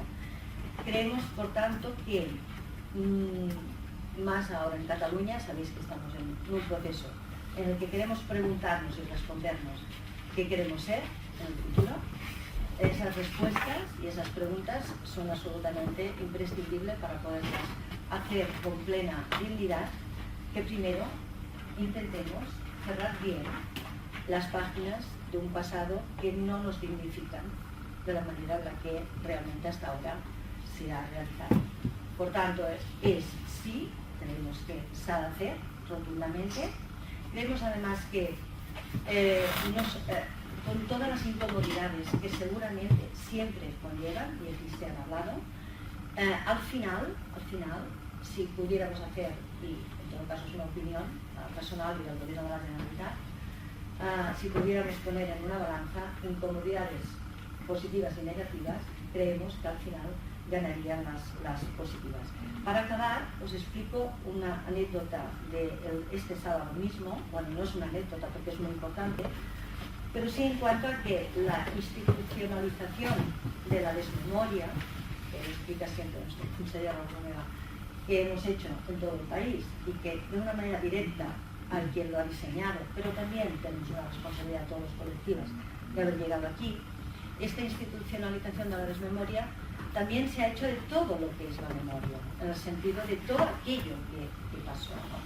Y por ejemplo, este sábado en la Fatarella, que es un pueblo de Terras de l'Ebre, que es, como os digo, donde tuvo lugar la batalla, pues, de la batalla del Ebro, en la Fatarella se ha hecho un acto que ha sido impensable, que se había intentado hacer hace unos años y no fue posible por las incomodidades de unos y otros dentro del mismo pueblo. Se ha hecho un acto en el que ha habido un reconocimiento y además con la asistencia de todo tipo de familias, un reconocimiento a 34 payeses,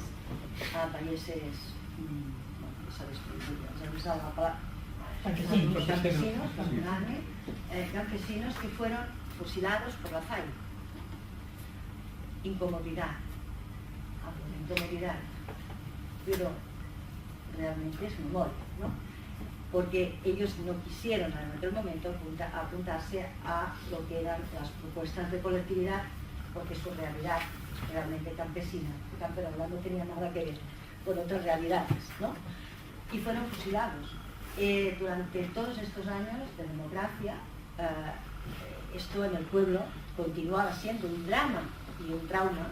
No digo que ahora no lo sea, pero este sábado se ha dado un paso cualitativo muy importante, porque no ha habido una culpabilización, no ha sido un acto de buscar culpables directos para entenderlos, pero ha sido un acto de memoria histórica en el sentido más profundo, en el que se ha explicado históricamente los historiadores que más lo han trabajado qué es lo que pasó y por qué pasó, y en el que todas las familias, tanto afectadas por un lado como por otro lado, realmente más de 200 personas, un pueblo pequeñísimo, han podido hacer ese homenaje al final en un monolito en el que se ha cantado. Quiero decir, sin necesidad de tener que abrir la tumba, sin necesidad de, porque ya está dignificado, porque se supo enseguida quién era, no se había muerto, y por tanto se dignificó. No ha habido necesidad, en este caso, de abrir la fosa, no ha habido necesidad, pero sí había una necesidad de pasar página de manera colectiva y con memoria de este episodio. Por tanto, esta es mi manera de responder a las preguntas. Gracias. Y perdonad que creo que me ha alargado un poco.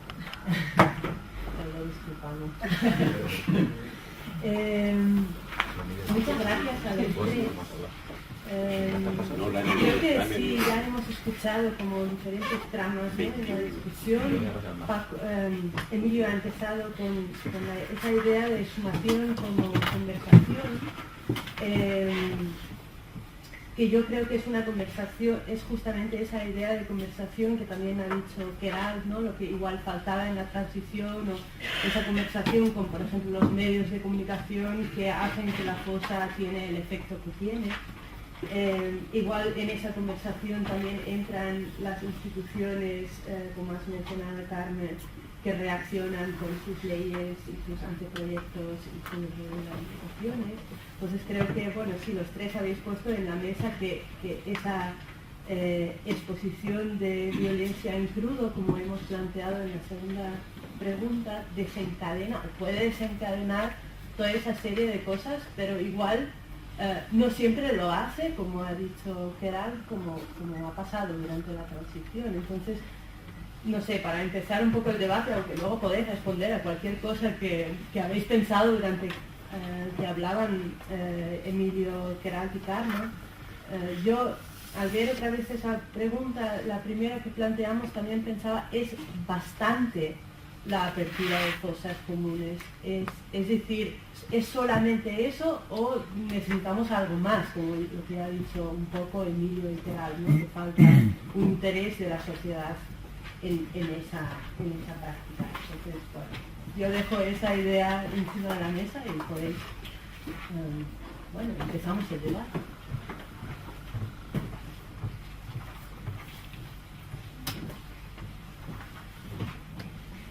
Acostumbrados. Bueno, a ver cómo lo hago. Son varias ideas de las que han salido y me gustaría apuntarlas sin alargarme mucho. A mí sí me gustaría decir que, por supuesto, las exhumaciones han tenido una virtualidad pedagógica para meter en el debate público los temas de la represión franquista, de la guerra civil, indudable, eso es indudable.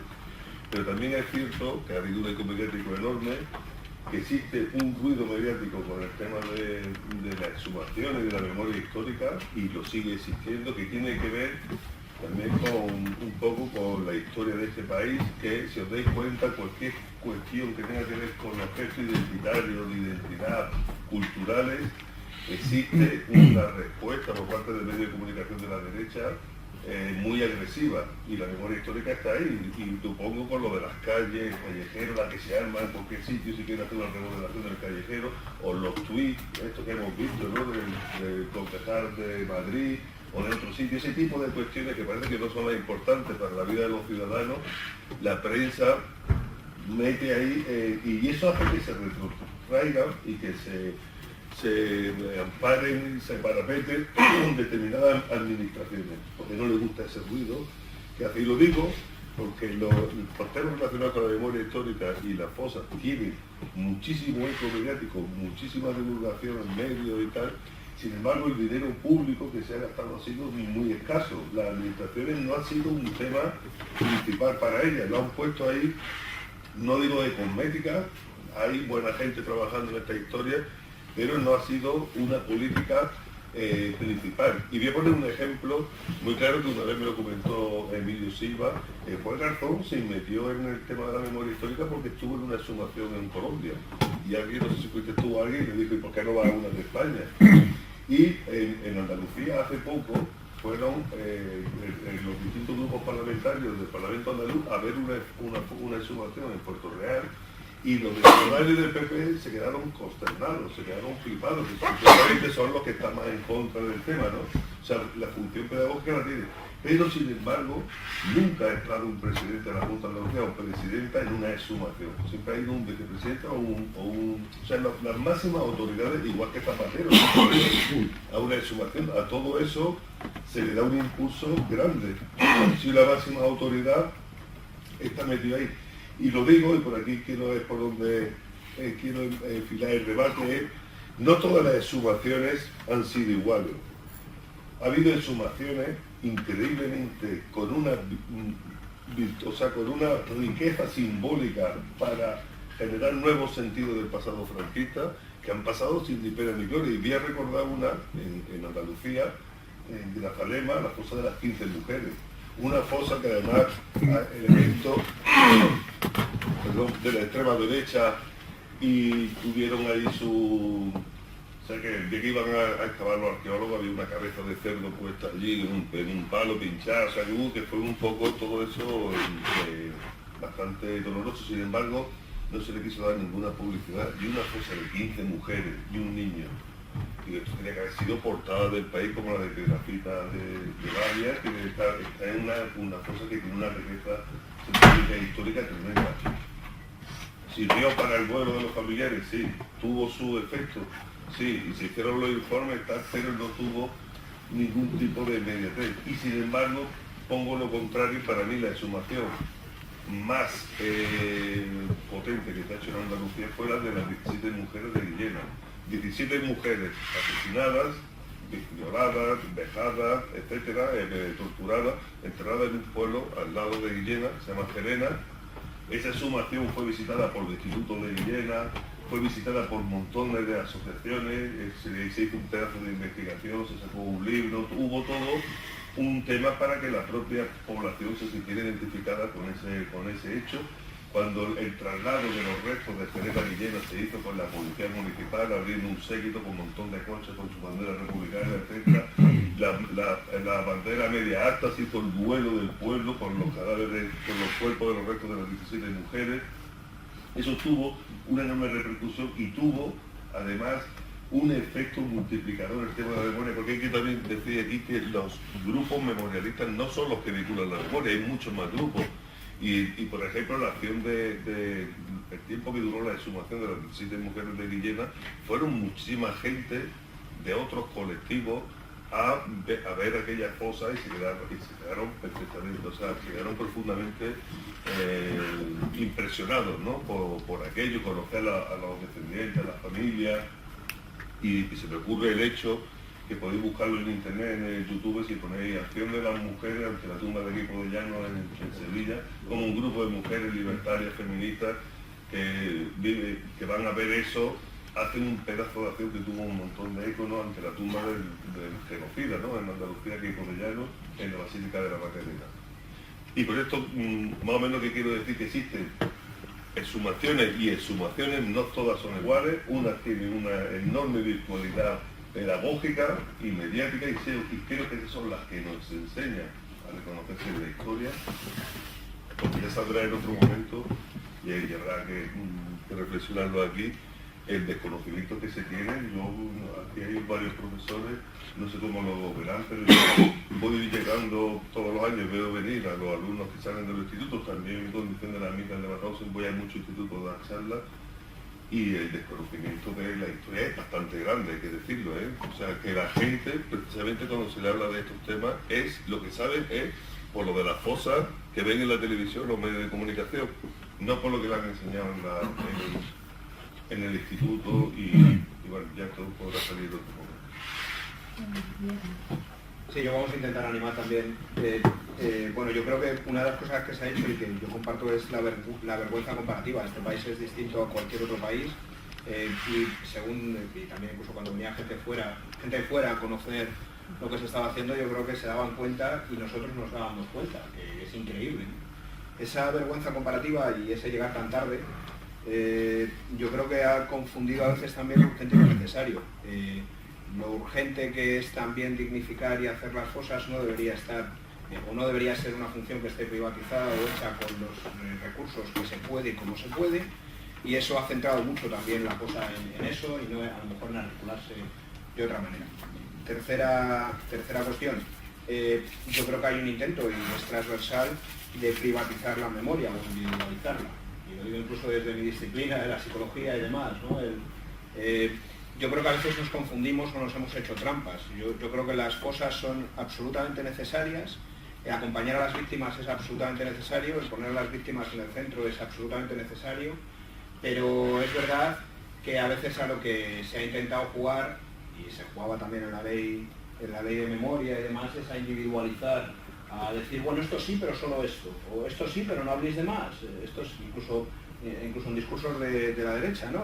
Sí, pero hasta ahí, no vayáis más a más, ¿no? Eso es privatizar la memoria o individualizarla. Y nuestra impresión también es que la mayoría de las víctimas también en realidad centran en muchos casos en esto precisamente para intentar resolver algunas de las cosas que no tienen resueltas y que llevan sin resolver mucho tiempo. Yo creo que lo que a veces se necesita, y no sé si hemos hecho del todo bien, es trabajar en ese proceso de politización también, de visualización, de romper la barrera de bien, yo voy a cerrar una cosa que en realidad no es cerrar, porque abre muchas más, y cómo eso luego tiene trascendencia posterior, cómo eso construye un discurso. Y ahí también haciendo autocrítica, claro, hay demasiados agentes que no se han coordinado, que no han tenido un discurso unitario, que han pensado muchas veces más en lo que les diferencia que en lo que les une, y de hecho creo que la perspectiva en este momento no es nada buena. Y creo que no corren demasiados buenos tiempos para esta cuestión. En realidad, institucionalmente también eso se ve en esa privatización o esa individualización.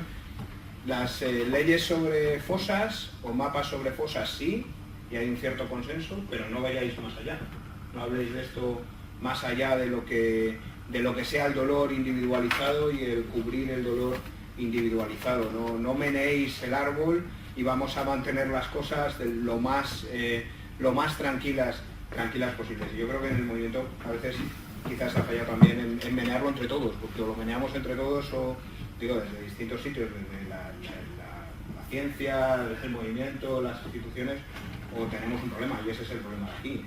Claro, si no llegas a lo urgente porque llegas muy tarde, lo necesario que sería construir un discurso distinto y menear qué es lo que ha pasado y cómo ha pasado, pues resulta sumamente difícil. Diciendo, y termino, que para mí las fosas son absolutamente necesarias.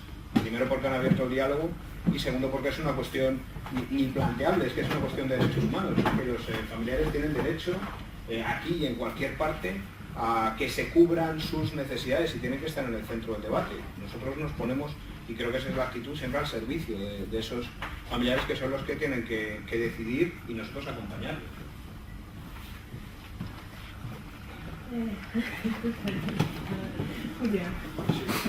Yo soy moderador, yo voy a tener que ser un poco más breve porque si no, aquí cada intervención puede ser interminable. En mi caso voy a ser lacónico, la verdad, en cuanto a la expresión, pero sobre las tres cuestiones.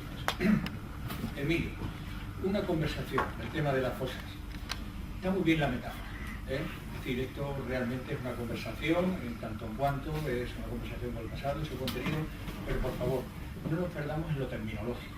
Es un acto de dignidad, de justicia. ¿Entiéndeme? Es decir, muy bien la conversación, pero por favor, seamos serenos. Yo simplemente recuerdo, y ya que estamos recurriendo a temas locales, pues lo que me dijo una abuelita de Nora Serena cuando sumamos una fosa allí. La verdad es que me quedó grabado y ya tiempo y experiencia sobre este tema. Me dijo, profesor, ahí está mi padre, lo hemos enterrado. Para mí se ha acabado la guerra. No sé, más acto de dignidad en ese sentido y entendiendo lo que quiere decir con conversación, pero que a veces, a lo mejor en un plano teórico, vamos por ahí y no sé hasta qué punto lo va a entender quien realmente lo necesita en este caso. Y en cuanto a la intervención de la profesora Queralt, efectivamente es un viaje de 80 años, ¿no? Con todo lo que ello conlleva, y es una nueva lectura hacia un hecho violento, sin lugar a dudas, pero también es un complemento para acercarnos a esa realidad a través de archivo, a través de historia oral, etcétera, etcétera. Es un recurso muy necesario, digno, como acabo de decir, pero que evidentemente dentro de unas coordenadas pues más completas con respecto a otros atributos de estudio, ¿no? Es a lo que me refiero. Y en cuanto a Carmen García, pues somos hijos de nuestro tiempo. Es decir, en este sentido, ¿qué quiero decir? Que efectivamente que estamos haciendo algo que tal vez, que tras 40 años de democracia tal vez no son rojos, pero es lo que hay, es lo que hay, es lo que tenemos. Tal vez pudiéramos decir, podemos remover el tiempo, eso es ucronía, es decir, lo que debió ser y es lo que tenemos en la actualidad, en unas comunidades más y en otras otras. En fin, ¿qué quiero decir con eso? Pues que realmente nos encontramos pues, con una laguna legal, afortunadamente, y digo afortunadamente entre comillas, pese a las muchas críticas que tiene. Tuvimos una ley en diciembre de 2007 que en muchas comunidades nos ha servido para sumar muchas fosas comunes, y ya no solamente me refiero al tema de fosas. En mi caso, estuve 4 años en la Comisión de Eliminación de Símbolos Franquistas dentro del Ministerio de Cultura, y fueron más de 1000 símbolos los que quitamos, no solamente en edificios públicos de España, sino también en embajadas, etcétera, etcétera. Es decir, que ha sido una herramienta legal que nos ha servido, evidentemente, para solucionar problemas de este tipo. Ahora, ¿que es mejorable? Sin duda. ¿Cómo estamos en las comunidades autónomas? Lo está Andalucía, lo está Valencia, lo está Extremadura, tratando de sacar adelante una ley que realmente se ajusta a la realidad. Pero, por favor, es el concepto, es lo que tenemos, y reescribir la historia es complicado. Nada. Primero a Álvaro, después René, y después Mercedes, y después Emilio. A ver, en ese sentido lo que quiero comentar, yo creo que lo difícil muchas veces en estas situaciones es romper lo que ha sido un silencio que ha durado tantos años. En ese sentido estoy de acuerdo con eso. Yo creo que hay dos dificultades ahí. La primera tiene que ver con todo lo que fue la criminalización, el franquismo impuso sobre lo que era la política en sí y sobre lo que eran las ideas que se defendieron por parte del bando republicano. Y en ese sentido, esa criminalización ha sido profundizada, yo creo, durante la transición, precisamente con todo el silencio que se impuso, de una manera además idealizada de una transición modélica que podía ser exportada a otros lugares del mundo. Y eso lo único que ha conseguido realmente es profundizar en esa criminalización precisamente por el silencio. Y cuando uno se acerca desde un ámbito institucional a exhumaciones o a actos de reconocimiento y preparación, se encuentra muchas veces, yo hablo desde Navarra, donde la realidad es muy concreta y luego me referiré a ello, pero se acerca a mensajes como, por ejemplo, el que más me llamó la atención fue una persona de 60 años que en un momento de un acto de reconocimiento y preparación me había tocado acudir en representación del gobierno, y cuando se me acerca para preguntar si soy la persona que viene de Pamplona, es decir, del gobierno, se echó a llorar, vamos, con una magdalena. Entonces esta persona al final lo que transmite es 3 mensajes. El primero es que nunca nadie nos había hecho caso, nunca nadie había venido desde el gobierno a un acto de este tipo. En segundo lugar, tenía que justificarse, tenía que explicar a mis tíos y a mi abuelo, que tenía 3 tíos y un abuelo asesinados y desaparecidos, ellos no hicieron nada malo. Ellos, es que no hicieron nada malo, y se sentía casi en la obligación de tener que explicarlo. Y ahí es donde ese peso del silencio y de la criminalización, tanto del franquismo como de los 40 años de dictadura, han tenido tanto efecto. Y en ese sentido yo creo que a ninguna sociedad le gusta mirarse a un espejo que le devuelve una imagen que no es bonita. Y el pasado de muchas sociedades tiene muchos elementos que hay que cuidar de valores democráticos. La sociedad española no es una excepción. Y en ese sentido la sociedad muchas veces se resiste, ¿no? Y las personas individuales se resisten a tener que mirar de manera crítica a ese pasado, a tener que mirar las vulneraciones de derechos humanos que aquí se cometieron y que todavía no han tenido una respuesta institucional clara. Y en ese sentido es va a ser muy complicado muchas veces que encontremos digamos, colaboradores en ese tipo de actuaciones, porque buena parte de la gente, incluso de la gente que comprende desde la perspectiva de los derechos humanos las barbaridades que se cometieron y la necesidad de acometer esa labor de recuperación, de dignificación y de defensa de los derechos humanos, incluso esas personas también van a contemplar esa labor de recuperación como algo incómodo. Y en ese sentido muchas veces hay que impulsar desde la institución, y no todas las instituciones están por la labor. Y ahí, y ya termino, yo creo que, he comentado varias veces, pero yo creo que hay dos tipos de cambio en cuanto a las políticas de memoria y víctimas.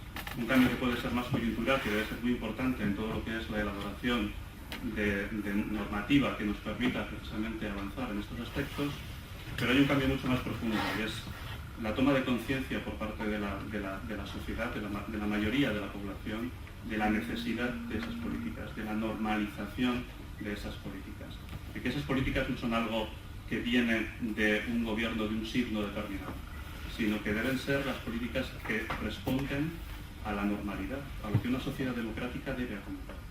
Y desde ese punto de vista, yo creo que ese sería un cambio profundo, que es el que nos permitiría, más allá de lo que es el vaivén de la política, el poder trabajar en estos ámbitos. Y en ese sentido, las fosas tienen un mensaje, yo creo, claro, principal. Porque precisamente yo creo que llevan un debate, o permiten rehuir un debate más político-partidista y llevar el debate a una cuestión mucho más humana. Y esas cosas lo que demuestran es precisamente eso, un drama humano con el que todos debemos sentir empatía. Y más allá del signo político de la violencia ejercida, nos debería llevar a ese marco de carácter casi prepolítico, de carácter ético, desde luego, en una sociedad que se supone democrática. Bueno, yo como os decía antes, mi trabajo es un trabajo de campo, siempre a pie de fosa, con contacto directo con son familiares, testimonios de la gente de los pueblos que tienen o no conocimiento de lo que está pasando. Por lo general sí que tienen ese conocimiento, lo que pasa es que no lo exteriorizan o no lo hablan, o en el pueblo es algo como un tabú. Lamentablemente tienen que ser los procesos de exhumación los que rompan ese silencio, ¿no? Los que destapen una historia local que es fundamental para que esa sociedad, como dicen algunos psicólogos, ¿no?, se atrevan a aceptar y a perder, de cierta manera, esa vergüenza que a veces sienten esos pueblos de seguir manteniendo un crimen de este tipo en sus tierras, ¿no?, de lo que no son responsables, pero de lo que sin duda se hacen responsables. Al final, bueno, con leyes como la ley de memoria que después tiene que traer o tiene que derivar en leyes autonómicas de ley de memoria, nos indica que este país tiene una carencia en ese sentido importante, ¿no? Yo no me planteo, por ejemplo, otros países donde se cree una ley de memoria que en realidad tenga que tener después subleyes de memoria en regiones o comunidades autónomas, ¿no? Sin duda el trabajo de campo, las exhumaciones, lo que nos ha ido demostrando con el paso de los años es que las propias víctimas, los propios familiares han ido viviendo fases, ¿no? Las exhumaciones permiten cambiar muchas cosas, ¿no? Las familias antes, en cierta manera, aceptaban su condición de víctimas y por una cuestión de presión social y de un desentendimiento total por parte de las administraciones, aceptaban su condición de víctimas y por miedo, además, porque el miedo es una de las cosas fundamentales para la dificultad de este trabajo, al final no querían, por muchos motivos, intentar la recuperación física de los cuerpos, ¿no? Eso es algo que, gracias a los procesos de exhumación que se van realizando en diferentes partes de España, ha ido cambiando, ¿no? La visión de esas familias que ahora no solo quieren recuperar, una vez entienden qué es este movimiento, no solo quieren recuperar las cosas, ¿no? Esas familias han pasado por diferentes fases, como decía, ¿no? En los años 80, como sabe Zoe, En los años 80 las familias se conformaban con ir, sacar los restos y trasladarlos a un cementerio. A partir del año 2000 las familias podían tener la posibilidad de identificar a esas víctimas. Lamentablemente los datos económicos eran muy pocos, entonces las familias se conformaban muchas veces con la identificación antropológica de esos cuerpos, ¿no? O a veces con el entierro común otra vez en un nicho de todos los cuerpos. A día de hoy, la gran mayoría de familiares cuando reclaman siempre están esperando una identificación genética de esas víctimas, porque es lo que corrobora al final la identificación de esa persona, ¿no? Para poder certificar que esa persona realmente está ahí con una víctima. ¿No? Y eso es un problema, desde luego, es un problema institucional, ¿no? Algo que debería estar, como se decía antes, solucionado desde hace muchísimo tiempo, pues se ha ido alargando, ¿no? ¿Qué se ha conseguido políticamente en este tiempo? Yo creo que una cosa fundamental, ¿no? Y es que a principios de siglo, digamos, la derecha principalmente, o mucha parte de la sociedad, una gran parte, pensaba que este tema era una cuestión del pasado y que no había que removerla, ¿no? Ahora mismo estamos escuchando a mucha gente de esa derecha que dicen que todo el mundo tiene derecho a recuperar a sus muertos, ¿no? Entonces, ese cambio es sin duda un proceso que las exhumaciones desvelan, dejan, enseñan, ¿no? Esa crueldad en la que no hay que hacer tanto énfasis tampoco, sino en las víctimas ya de por sí, el estar en una fosa común ya demuestra lo que sucedió. Entonces, eso es lo que ha hecho cambiar a esa derecha, sobre todo, y a esa gente que pensaba lo contrario, ¿no? Y en los pueblos, aunque parezca mentira, es muy necesario la labor pedagógica del que decía antes Ángel, esa labor pedagógica de enseñarle a la gente, porque la gente llega allí con un desconocimiento casi total de lo que es el movimiento de memoria, de lo que sucedió en ese lugar, de lo que pasa en otros países, en otras partes de España. Eso se va cambiando a nivel muy local, a nivel, vamos, nosotros hacemos una exhumación en un pueblo en concreto, ese pueblo entiende y los de alrededor entienden que ese es un movimiento, que se ha hecho, cómo se va a avanzar y demás. Pero grandes lugares como por ejemplo Madrid o Barcelona, grandes ciudades, tienen un desconocimiento total sobre cuál es este movimiento, ¿no? Y eso es algo que sin duda tiene que cambiarse. Y son las exhumaciones las que al final, gracias a los medios de comunicación, llegan a todas esas grandes ciudades que ven esto como ahora empiezan a entender que esto es necesario, el tema de exhumar los cuerpos y identificar. Gracias, la lista se empieza a alargar, así que si podéis intentar ser breve. A mí no me gusta cortaros porque quiero que sea un ambiente libre, pero Mercedes. Yo estoy intentando pensar en los países no solamente en post-conflicto, sino donde el conflicto fue muy reciente, muy antiguo, donde no se haya pasado por la necesidad de abrir realmente los únicos lugares fuera de Europa, posiblemente con la Segunda Guerra Mundial, que se me ocurren son Argelia, donde está prohibido hablar de desaparición, o Camboya, donde también está prohibido, o sea, lugares donde todavía hoy por hoy está prohibido hablar de desaparición. Incluso en esos países hay una necesidad y hay un movimiento clandestino de localización de fosas, de intentar generar un grupo, un banco que vaya recuperando muestras para que en el futuro, cuando la apertura política se dé, se puedan abrir esas fosas.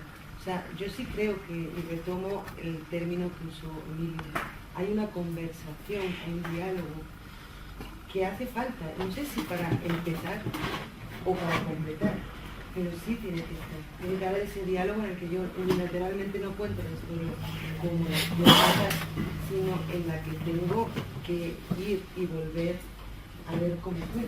Y en eso el espacio de centros de detención, el espacio de cosas clandestinas humanas, me parece que es imprescindible. Incluso en lugares, por ejemplo, como Irán o como Vietnam, donde los desaparecidos son mártires, son héroes nacionales.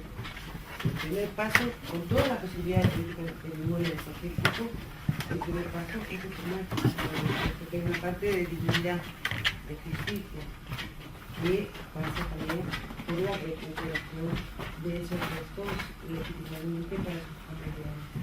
Yo hay una pregunta que le quiero hacer a Carmen, muy cortita. En esta ley de memoria o de fosas del dominio de Cataluña, yo formé parte de unas enmiendas que se le intentó hacer al Senado. Y siempre nos quedamos preocupados en esta pregunta con dos cosas. Una, el hecho de que fueran patrimonio cultural. Y otras, en el tema de las fosas de interés para la Generalitat. Que haya fosas que son de interés y que haya fosas que no son de interés, como las fosas culturales. Yo siempre me pregunté cómo limita eso, o por lo menos vuestra opinión. Yo sé que los tiempos cambiaron, sé que la ley no era lo mejor que se podía hacer en su momento, pero ¿cómo limita eso la actuación? Si hay una ley que te está regulando una cierta actuación, ¿cómo puede llegar a limitar que sea patrimonio cultural para una judicialización, por ejemplo? ¿Cómo eso te puede llegar a afectar en términos de memoria y cómo te impacta los derechos de los familiares, el hecho de que haya cosas de interés o no? O sea, sí, yo creo que es más. ¿Sí? Sí, como me queda así en el aire. A ver, la ley la tengo precisamente aquí en este dossier. La verdad es que esto debió de modificarse porque es que no está planteada así la ley. No hay unas fosas, para entendernos, de interés cultural que tengan una prevalencia o no, ni tampoco unas cosas de interés, como has dicho, para la Generalitat. No es el proceso, ni el proceso ni cómo está, lo podéis vosotros buscar aquello en la ley, ¿no? Después, en el 2009, los primeros borradores, quizás los primeros borradores no. En la ley de fosas catalana, sintéticamente, dice que pueden solicitar y por tanto dirigirse a la Generalitat para pedir una obertura de fosa. Pueden hacerlo familiares directos, dice así, pueden hacerlo entidades, memorialistas, y una cosa que yo creo que es muy importante, lo puede hacer de oficio la Generalitat. Es decir, no necesariamente ha de llegar la petición, está bien, puede llegar petición y ha llegado en algunos casos. Ahora, realmente hace muy poco tuvimos la suerte de un caso de Trem, una familia que trasladó que su familiar estaba en tal sitio, que tenían esta información oral, se hizo la abertura de fosas. Ahora hace un mes, una cosa así, lo podéis buscar en internet y tal. Esto fue un proceso, evidentemente, durante todo el año 2016. Se hizo la prueba genética, por tanto el encargo de la abertura de fosas, se hizo la prueba genética de los restos, la prueba genética de la familia, y ha sido uno de aquellos casos que te gustaría que se repitieran muchos porque ha sido un éxito, ¿no? Que luego trasladaron los restos, los trasladaron a un pueblo de Castellón, a Sirac, ha salido estos días en la prensa. Por tanto, lo pueden pedir las familias, lo pueden pedir las entidades, pero lo más importante, de oficio, la Generalitat puede actuar. No hay una prevalencia de quién, no, cualquiera de las peticiones que lleguen, lo que se hace, es lógico, conocéis muy bien, es un estudio a fondo, primero, ¿no?, de toda la información que se cuenta por parte de quien sea, si es la familia, las entidades, etc. Y después de hacer este estudio en profundidad, histórico, antropológico, mirar los archivos existentes, etc. Existe también, y la ley lo plantea, el Comité Técnico de Fosas, que hemos de ir, en este caso también, mejorando algunos aspectos que nosotros como administración y en conjunto del propio Comité Técnico de Fosas, en donde teóricamente también hay un debate sobre este tema. Pero cuando hay todas las probabilidades suficientes como para tener un índice de probabilidad importante de que haya la fosa, se abre la fosa. Y no hay, como digo, una prevalencia de nada en cuanto a si es de interés de la Generalitat o no, para nada.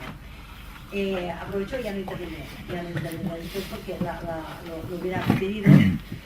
En todo caso, Decir que una reflexión, comparto la reflexión de la Álvaro también que ha hecho, bueno, en general de todo el mundo, y decir simplemente que, a ver, la memoria es tozuda, muy tozuda la memoria, ¿no? Entonces, claro, podemos dar la espalda a la memoria, pero tú das la espalda y te la puedes encontrar de frente. ¿Por qué digo esto?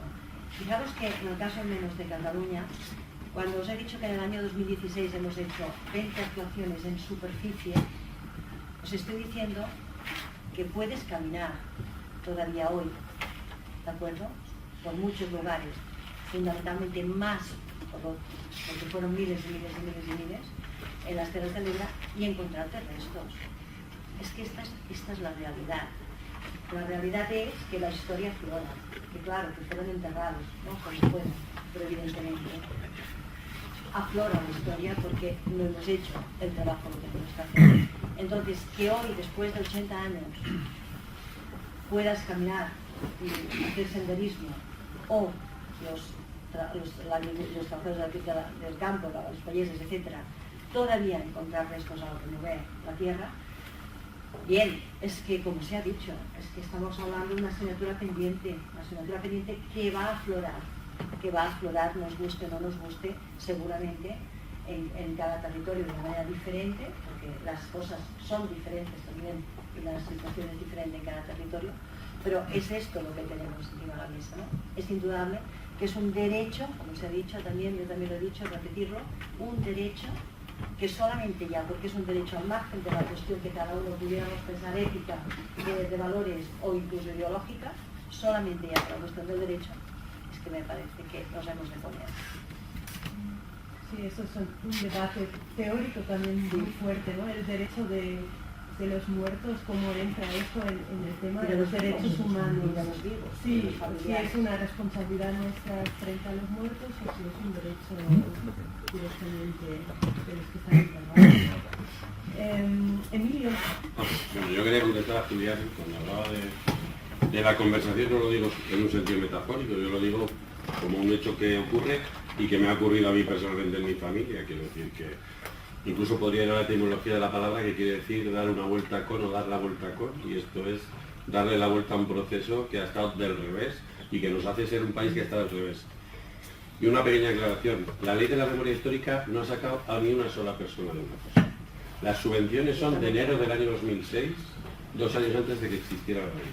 Ahora se está convirtiendo en un argumento de un partido político, pero las subvenciones no tenían nada que ver, son anteriores y no están vinculadas a la ley, porque si estuvieran vinculadas a la ley, para dejar de existir, tendrían que haberla derogado. Quiero decir, cosa que no ha ocurrido. Pues yo lo estoy oyendo ahora bastante, las subvenciones se dan, y en concreto, a mí me lo comentó una persona de un organismo internacional de derechos humanos bastante potente, con la idea de María Teresa Fernández de la Vega, de que eso puede calmar a las asociaciones. O sea, será el concepto. Vamos a relajarlos, porque en España cuando ellos lloran es porque quieren mamar, ¿no?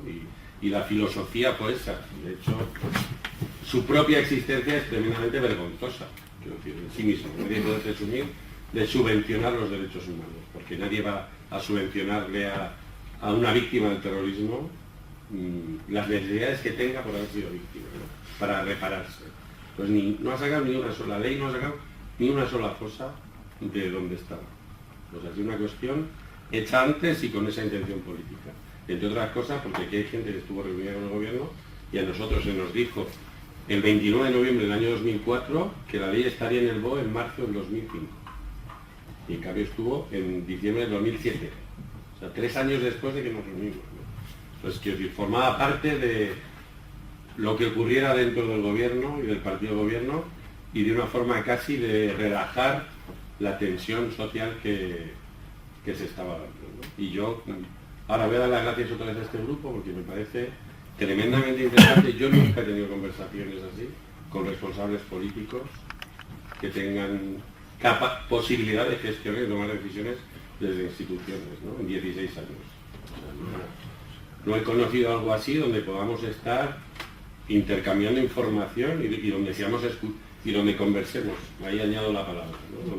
Donde nos escuchemos y planteemos nuestras demandas con las restricciones o las posibilidades que tenga la gestión política, ¿no? Pero yo nunca he conocido un foro como este que permita eso, ¿no? Me parece que cuando se acabe ese proyecto europeo pues debería seguir ocurriendo.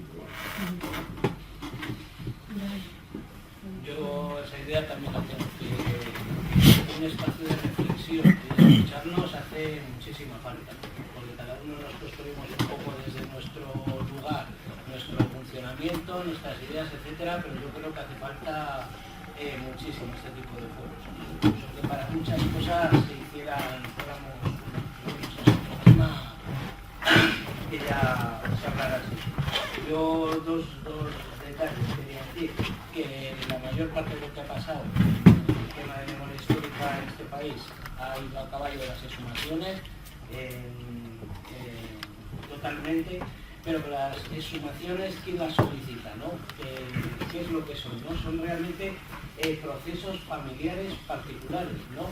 Y detrás de eso hay todo un mundo, ¿no? Gigantesco, o sea, está temas políticos, temas de, pues eso, es una conversación, o sea, poner un nombre en una exhumación es muy difícil, se puede, pues, poner una perspectiva, ¿no? O hablar de dignidad, bueno, dignidad, miles de dignidades, esas personas nunca la perdieron, el pueblo la recupera y sobre todo eso contribuye a que recuperemos un poco la dignidad como país, ¿no? Yo estoy bastante así intrigado con el tema yo soy de Castilla y León, pues ahí tenemos una ley de memoria estupenda, inexistente totalmente, y nada de eso, a veces dicen que van a hablar con nosotros y ya está. Pero sí que no sé si ahora o más adelante, en qué momento, me gustaría saber qué papel toman, porque las asociaciones CIGAN, ¿no? Son quienes hacen las exhumaciones con dinero propio muchas veces, ¿no? Son los voluntarios de asociaciones de derechos humanos y los familiares de los desaparecidos, que es ya una de las grandísimas barbaridades que hay, ¿no? ¿Qué pasa con las asociaciones que levantan todo eso cuando llega una ley autonómica, ¿no? ¿En qué lugar se quedan? ¿Cuál pasa a ser su día a día, ¿no? También la diferencia entre civiles y combatientes. No tiene que ver un maestro asesinado por un guardia civil en un pueblo ni por un falangista, ¿no? Con un combatiente, ¿no? Y no tiene que ver con un cura asesinado por un anarquista o con un cura con un arma en la mano, ¿no? O sea, hay muchas categorías, ¿no? Si se diferencia eso. Y sobre todo, aquí la memoria le ha dado la vuelta a las exhumaciones y la memoria son los que están posibilitando que se abra todo el abanico del derecho internacional. Pero realmente el derecho internacional, el deber de memoria, es una subforma de satisfacción que junto a la satisfacción, a la garantías de no repetición, la restitución y la indemnización forman parte de la reparación, del trío verdad, justicia y reparación. Aquí ha ocurrido lo contrario, ¿no? Desde abajo se está integrando todo eso, pero esa parte, digamos que hay como una parte gigantesca detrás de todo esto, ¿no? Y sobre todo en las políticas autonómicas o que se han hecho de memoria histórica, ¿no? ¿Cuál es el papel de la justicia, ¿no? Coño, nos hemos encontrado 400 maestros asesinados por guardias civiles. Eso hay un juez que lo estudie. No son asesinatos casuales, ¿no? Será un plan sistemático, con patrones repetitivos, preconcebidos, que lo sabe todo el mundo. Entra la justicia en todo esto. Eso era lo que quería puntualizar, sobre todo para los representantes de las autonomías que representáis aquí la ley de memoria, ¿verdad? Eso. Yo creo que sobre todo eso que has dicho, las categorías de víctimas distintas, eso entrará en el debate que vamos a tener hoy sobre el campo social de las víctimas. Vale. Y luego también tendremos una mesa sobre todo sobre el tema de justicia. Así que creo que sí, son temas claves y por eso los hemos dedicado una mesa entera. Paco, habías pedido la palabra también. Sí, ya un poco fuera de contexto, pero era para, digamos, porque no nos queda mucho tiempo, para introducir un poco de ruido a petición de nuestros colegas del paquete de trabajo 2, que nos han pedido que saquemos algunos temas de incomodidad, ¿no? Respecto al tema de las cosas comunes. Algunos ya se han mencionado aquí. Bueno, por un lado, a nosotros nos parece muy importante entender el proceso que está teniendo lugar en España en una perspectiva transnacional, es decir, Mercedes es una representante de lo que significan las exhumaciones, son un fenómeno global. Son estudios ahora en sociología, ciencia política, se habla del giro forense, ¿no? O sea, en los derechos humanos, ¿no?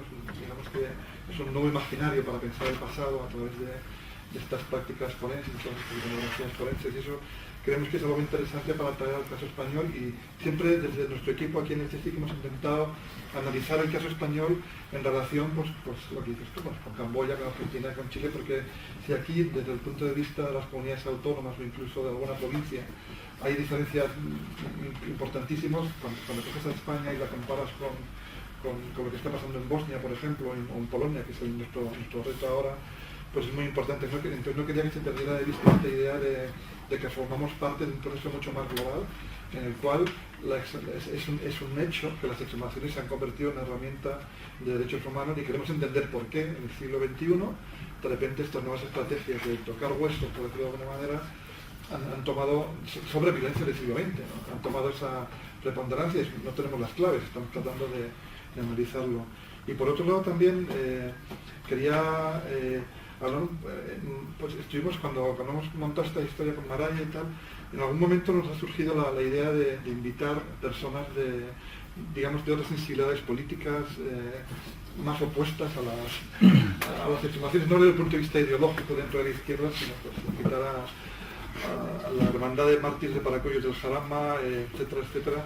Es algo que a lo mejor haremos en el futuro si os parece bien a todos, porque a lo mejor no estaría mal, pero claro, eso generaría una cierta crispación aquí de otro tipo, o no, es que no lo sé, o a lo mejor moderaría el debate, pero estamos dispuestos a hacerlo si os parece bien, ¿no? Pero era también para recordaros que dentro del tema de las exhumaciones, y por utilizar un término muy brillante que me sugirió Emilio Silva y que ahora ya uso en una otra conversación que tuvimos en otro sitio, en la Complutense, cuando hablábamos de la historia de las exhumaciones en España, que es otra cosa que tampoco hay que perder de vista, ¿no? Es decir, cuando se habla de abrir viejas heridas, no sé cuántos, estas exhumaciones no son las primeras, son las últimas, ¿no? Hay que entender, es como darle un giro copernicano al entendimiento, ¿no? Ahora ya tenemos, todavía está haciendo una tesis doctoral sobre las cosas de la transición. Tenemos ahora con Queralt una persona que está haciendo 20.000, 30.000 cadáveres que se movieron 20 años después de la guerra hacia el Valle de los Caídos. Ahí está Silvia para hablarnos también de la experiencia de los republicanos que fueron arrastrados al valle. Pero es que en la posguerra, que ahora también tenemos una persona que va a venir a hacer la tesis, hubo un movimiento de cuerpos donde el franquismo enraizó, digamos, toda su ideología nacional católica, ¿no? En estos mártires caídos por eso y por España, que luego se plasmaban en las paredes de las iglesias, etc., ¿no? Entonces, una ley de memoria histórica de 1940. También, sí, y hay instrucciones muy claras, y tú ves al BOE. Entonces este concepto que me regaló Emilio es el de apartheid funerario también, ¿no? En el sentido de que había muertos de primera, muertos de fuera de categoría, digamos. Y entonces estaba legislando solamente para los muertos, los caídos por eso y por España, etcétera, etcétera, ¿no? Pero bueno, simplemente para que esto no lo perdiéramos de vista. Y luego también quería introducir otro elemento, y es las asociaciones que se oponen a la exhumación y que piensan que esa era quizá una de las claves de la pregunta, ¿no? Es necesario que las fosas comunes, yo creo que en general se ha hablado de las fosas comunes, y también Emilio, otro de tus magníficos conceptos, acelerador de partículas, me lo quedo, ¿no? En el sentido de que es verdad, ¿no? Las fosas comunes, esta aparición de los restos, echarlo a la cara a la sociedad española, el hecho de que todo el mundo pueda cerrar los ojos y visualizar una fosa común de la guerra civil, no solamente en España sino fuera, es un tema absolutamente fundamental. Pero luego hay limitaciones, en el sentido de que lo que se ha exhumado ahora no es ni un 5% de lo que se supone que ni un 2%, es que no es exactamente en términos porcentuales, pero una buena parte de ello ha sido destruido por la propia modernización del país. Se han llevado por delante carreteras, polideportivos, chalets semi-adosados, han levantado fosas, etcétera, etcétera, ¿no? Y por otro lado, pues también ahí ha sido lo que se ha llevado, digamos, la parte del león de las exhumaciones en España, aunque ahora también se está empezando a exhumar frente de batalla, y bueno, en Cataluña tenéis el tema del Ebre, que es mucho más grande que todo eso, ¿no? Pero lo fundamentalmente es representación de retaguardia. Pero es que la Iglesia Católica está exhumando mártires mientras hablamos. O sea, quiere decir que no es que lo hicieran entonces ya... No, el postulador de la causa de los mártires del Arzobispado de Toledo, al cual conocemos porque hemos estado en una foto de la derecha también, que hicimos en el año 2010 en Camuñas, donde participó Intereconomía, donde las personas que se acercaban a la fosa común tenían el cabezón en el móvil como rending, ¿no? Es decir, que eso la derecha también está haciendo un trabajo de exhumación, es decir, que ahí hay una... Entonces, bueno, simplemente quería dejar estos elementos sobre la mesa para que lo tuviéramos en cuenta. Sí, nos queda muy poco tiempo y tengo 3 y 4 personas, entonces os doy 1 minuto cada uno, si os parece, o si no, si ya decís, Francisco Javier, Silvia y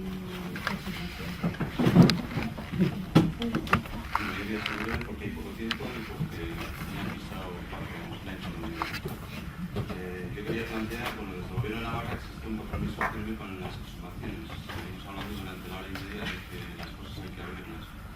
En estos momentos, quizás por tener una ley de memoria histórica como la que tenemos en el 2013 en la Comunidad de Navarra, se ha producido también lo que decía Emilio, un proceso de empoderamiento, no solamente en aquellas personas que han sido víctimas directas de la masacre, sino también por parte de colectivos que han asumido los valores democráticos durante el proceso republicano como pueblo. Y en este sentido, en el último año en Navarra, pues repito, hemos apoyado y tenemos un plan de exhumaciones, tenemos un protocolo de exhumaciones, lo desarrollamos y lo vamos a seguir impulsando en los próximos años, pero sí que está habiendo un debate asociativo bastante intenso entre sociedades diferentes. Hay asociaciones que siguen creyendo que es necesario exhumar, que siguen creyendo que es la forma de identificar la memoria de quienes sufrieron la represión, pero existen asociaciones, y no pocas, que consideran que no es imprescindible la exhumación. Y en este sentido ellos lo que plantean no es no solo exhumar huesos, sino exhumar valores democráticos dentro de ese proceso de construcción democrática. Ellos están apostando en alguna medida por lo que es la señalización de las cosas sobre los lugares de memoria, o convertirlos en lugares de memoria y rescatar esos valores que fueron los causantes, de alguna forma, de lo que pasó. Y en este sentido el debate es intenso y está surgiendo, yo creo que es constructivo, porque evidentemente yo considero que no es complementario y que el marco que tenemos legal es un marco necesario que permite no individualizar, como decía Guillermo, sino intentar ir más allá, crear un discurso político, pero es un debate muy real y que hay que seguir fomentando. Gracias. Rápido. Encantado de estar aquí porque desde hace como 6 años pues, las comunidades autónomas nos reunimos con investigadores, con personas del ámbito de la universidad, el movimiento memorialista, que en el año 2010 fue en Cataluña, la última vez que las comunidades autónomas tuvimos la oportunidad de compartir proyectos, inquietudes, y creo que nos ayudamos bastante unos y otros, ¿no? Entonces, enhorabuena por la iniciativa. La Comisión Parlamentaria de Cultura del Parlamento Andaluz tuvo la oportunidad de escuchar creo que fueron alrededor de 30 asociaciones, investigadores, universidades, es decir, tomar conciencia un poco en el trámite parlamentario de la ley de memoria, ¿no? Creo que ahí todos percibimos, los que estamos muy metidos en este mundo, las distintas visiones de la memoria, ¿no?, que hay dentro de los movimientos asociativos, de las universidades y de las administraciones. Fue muy importante y creo que fue clave para que todos hiciéramos un ejercicio de términos futbolísticos, bajar un poco el balón y, oye, no es lo que nosotros creíamos, hay otros ámbitos, ¿no?, y unos cuestionamientos. Fue muy importante en ese debate el pacto de silencio, tanto a favor como en contra, ¿no?, y hay muchos protagonistas de la transición que habían estado en cárceles franquistas que estuvieron totalmente en contra de esto que ahora se llama pacto de silencio, ¿no? Uno decía, bueno, yo estuve en la cárcel hasta el año 75 por no callarme, ¿no? ¿Y qué pacto de silencio, no? En definitiva, digo un poco ahí el debate. Creo que hay un problema a nivel del Estado y es que se está creando una gran asimetría entre comunidades autónomas. Y represión y emigración y migración están directamente relacionados. Es decir, nosotros acabamos de cerrar la fosa del Madroño, el día 4 de marzo hacemos el entierro y allí hay familiares que están en Cataluña, que están en el País Vasco y que están en Francia. Es decir, la represión y la frontera de España no la podemos cerrar porque la memoria es nacional e internacional. Los conceptos de dignidad y memoria mira que estoy en la mesa de justicia y dignidad, me asustan un poco, ¿eh? Me parece que la dignidad es algo muy amplio, que la justicia es muy amplia, que tiene distintas visiones, distintas versiones y distintas maneras de verlo, dependiendo incluso de los propios familiares. Y las exhumaciones, por supuesto, es la clave para mí de la memoria, de la recuperación de la memoria histórica. Es decir, conocemos el Holocausto por muchas cosas, pero una fundamental fueron las imágenes que se tomaron de Auschwitz y de Birkenau, aquello que dicen que dijo Eisenhower. Conocemos la masacre de Nankín por aquellas fotografías que lograron sacar y, en definitiva, conocemos el genocidio andaluz porque se sumó la mayor fosa común que se ha sumado en España, que es la de Málaga, ¿no? Con 2.840 cuerpos. Si no tuviéramos esas pruebas, conoceríamos mucho menos de lo que fue la represión franquista y sus consecuencias, ¿no?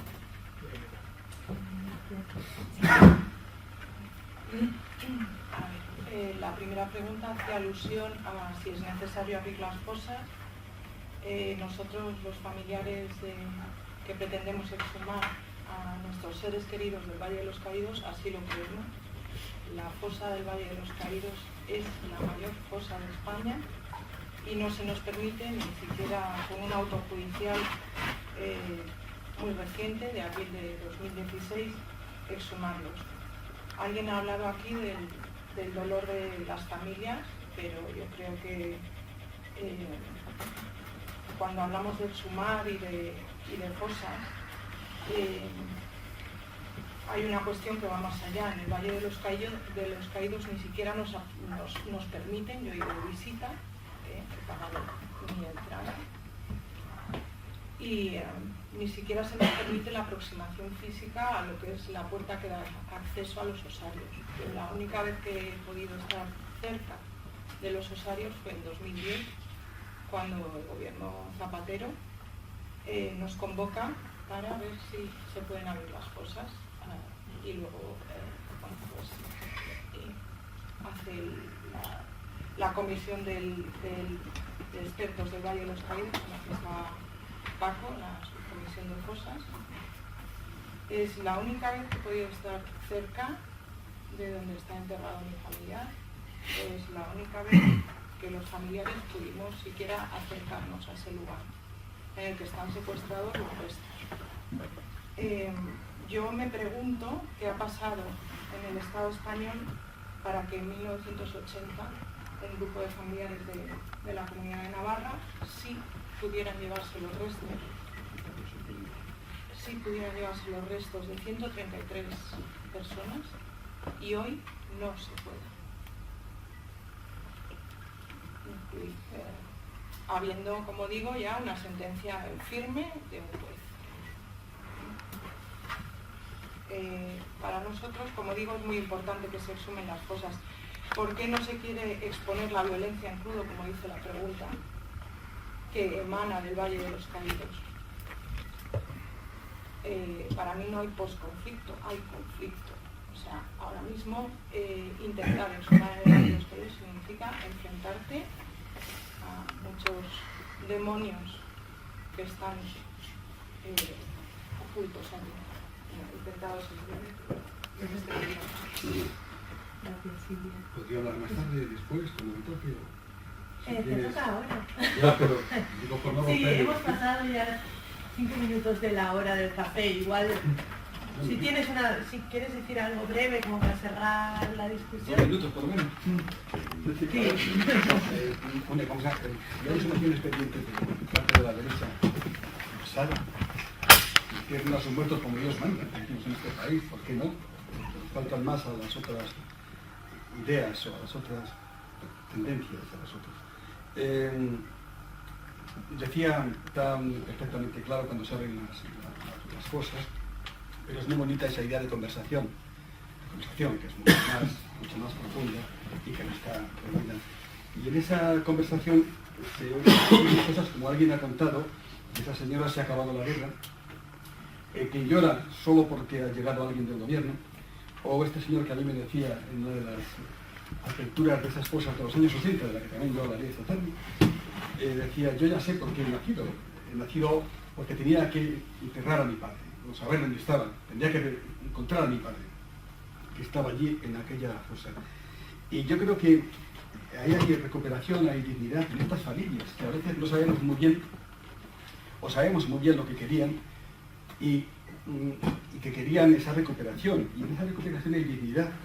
Hay política porque en la vida todo es política, pero a mí me parece mucho más importante desde el punto de vista de las asociaciones, incluso desde los gobiernos, apuntarle a ese derecho a hacer las exhumaciones y además esa responsabilidad, la responsabilidad que es del gobierno del Estado, y que se está transmitiendo a comunidades porque el gobierno del Estado tiene derecho, por supuesto. Me parece mucho más importante esa parte que la de la de la que hablaremos, todo escribo bien la palabra, de la que hablaremos más tarde.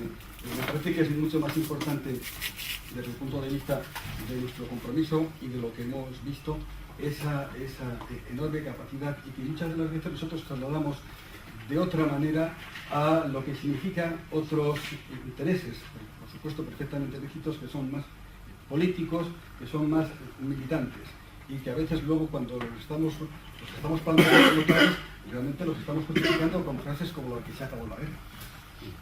Entonces hay un terreno para poder seguir reflexionando realmente de dónde empezamos, dónde estamos y dónde acabamos. Muy bien, muchas gracias. Pues con esto cerramos este primer debate. Hemos abierto un montón de líneas que vamos a seguir hablando, así que lo dejo así, sin cerrar.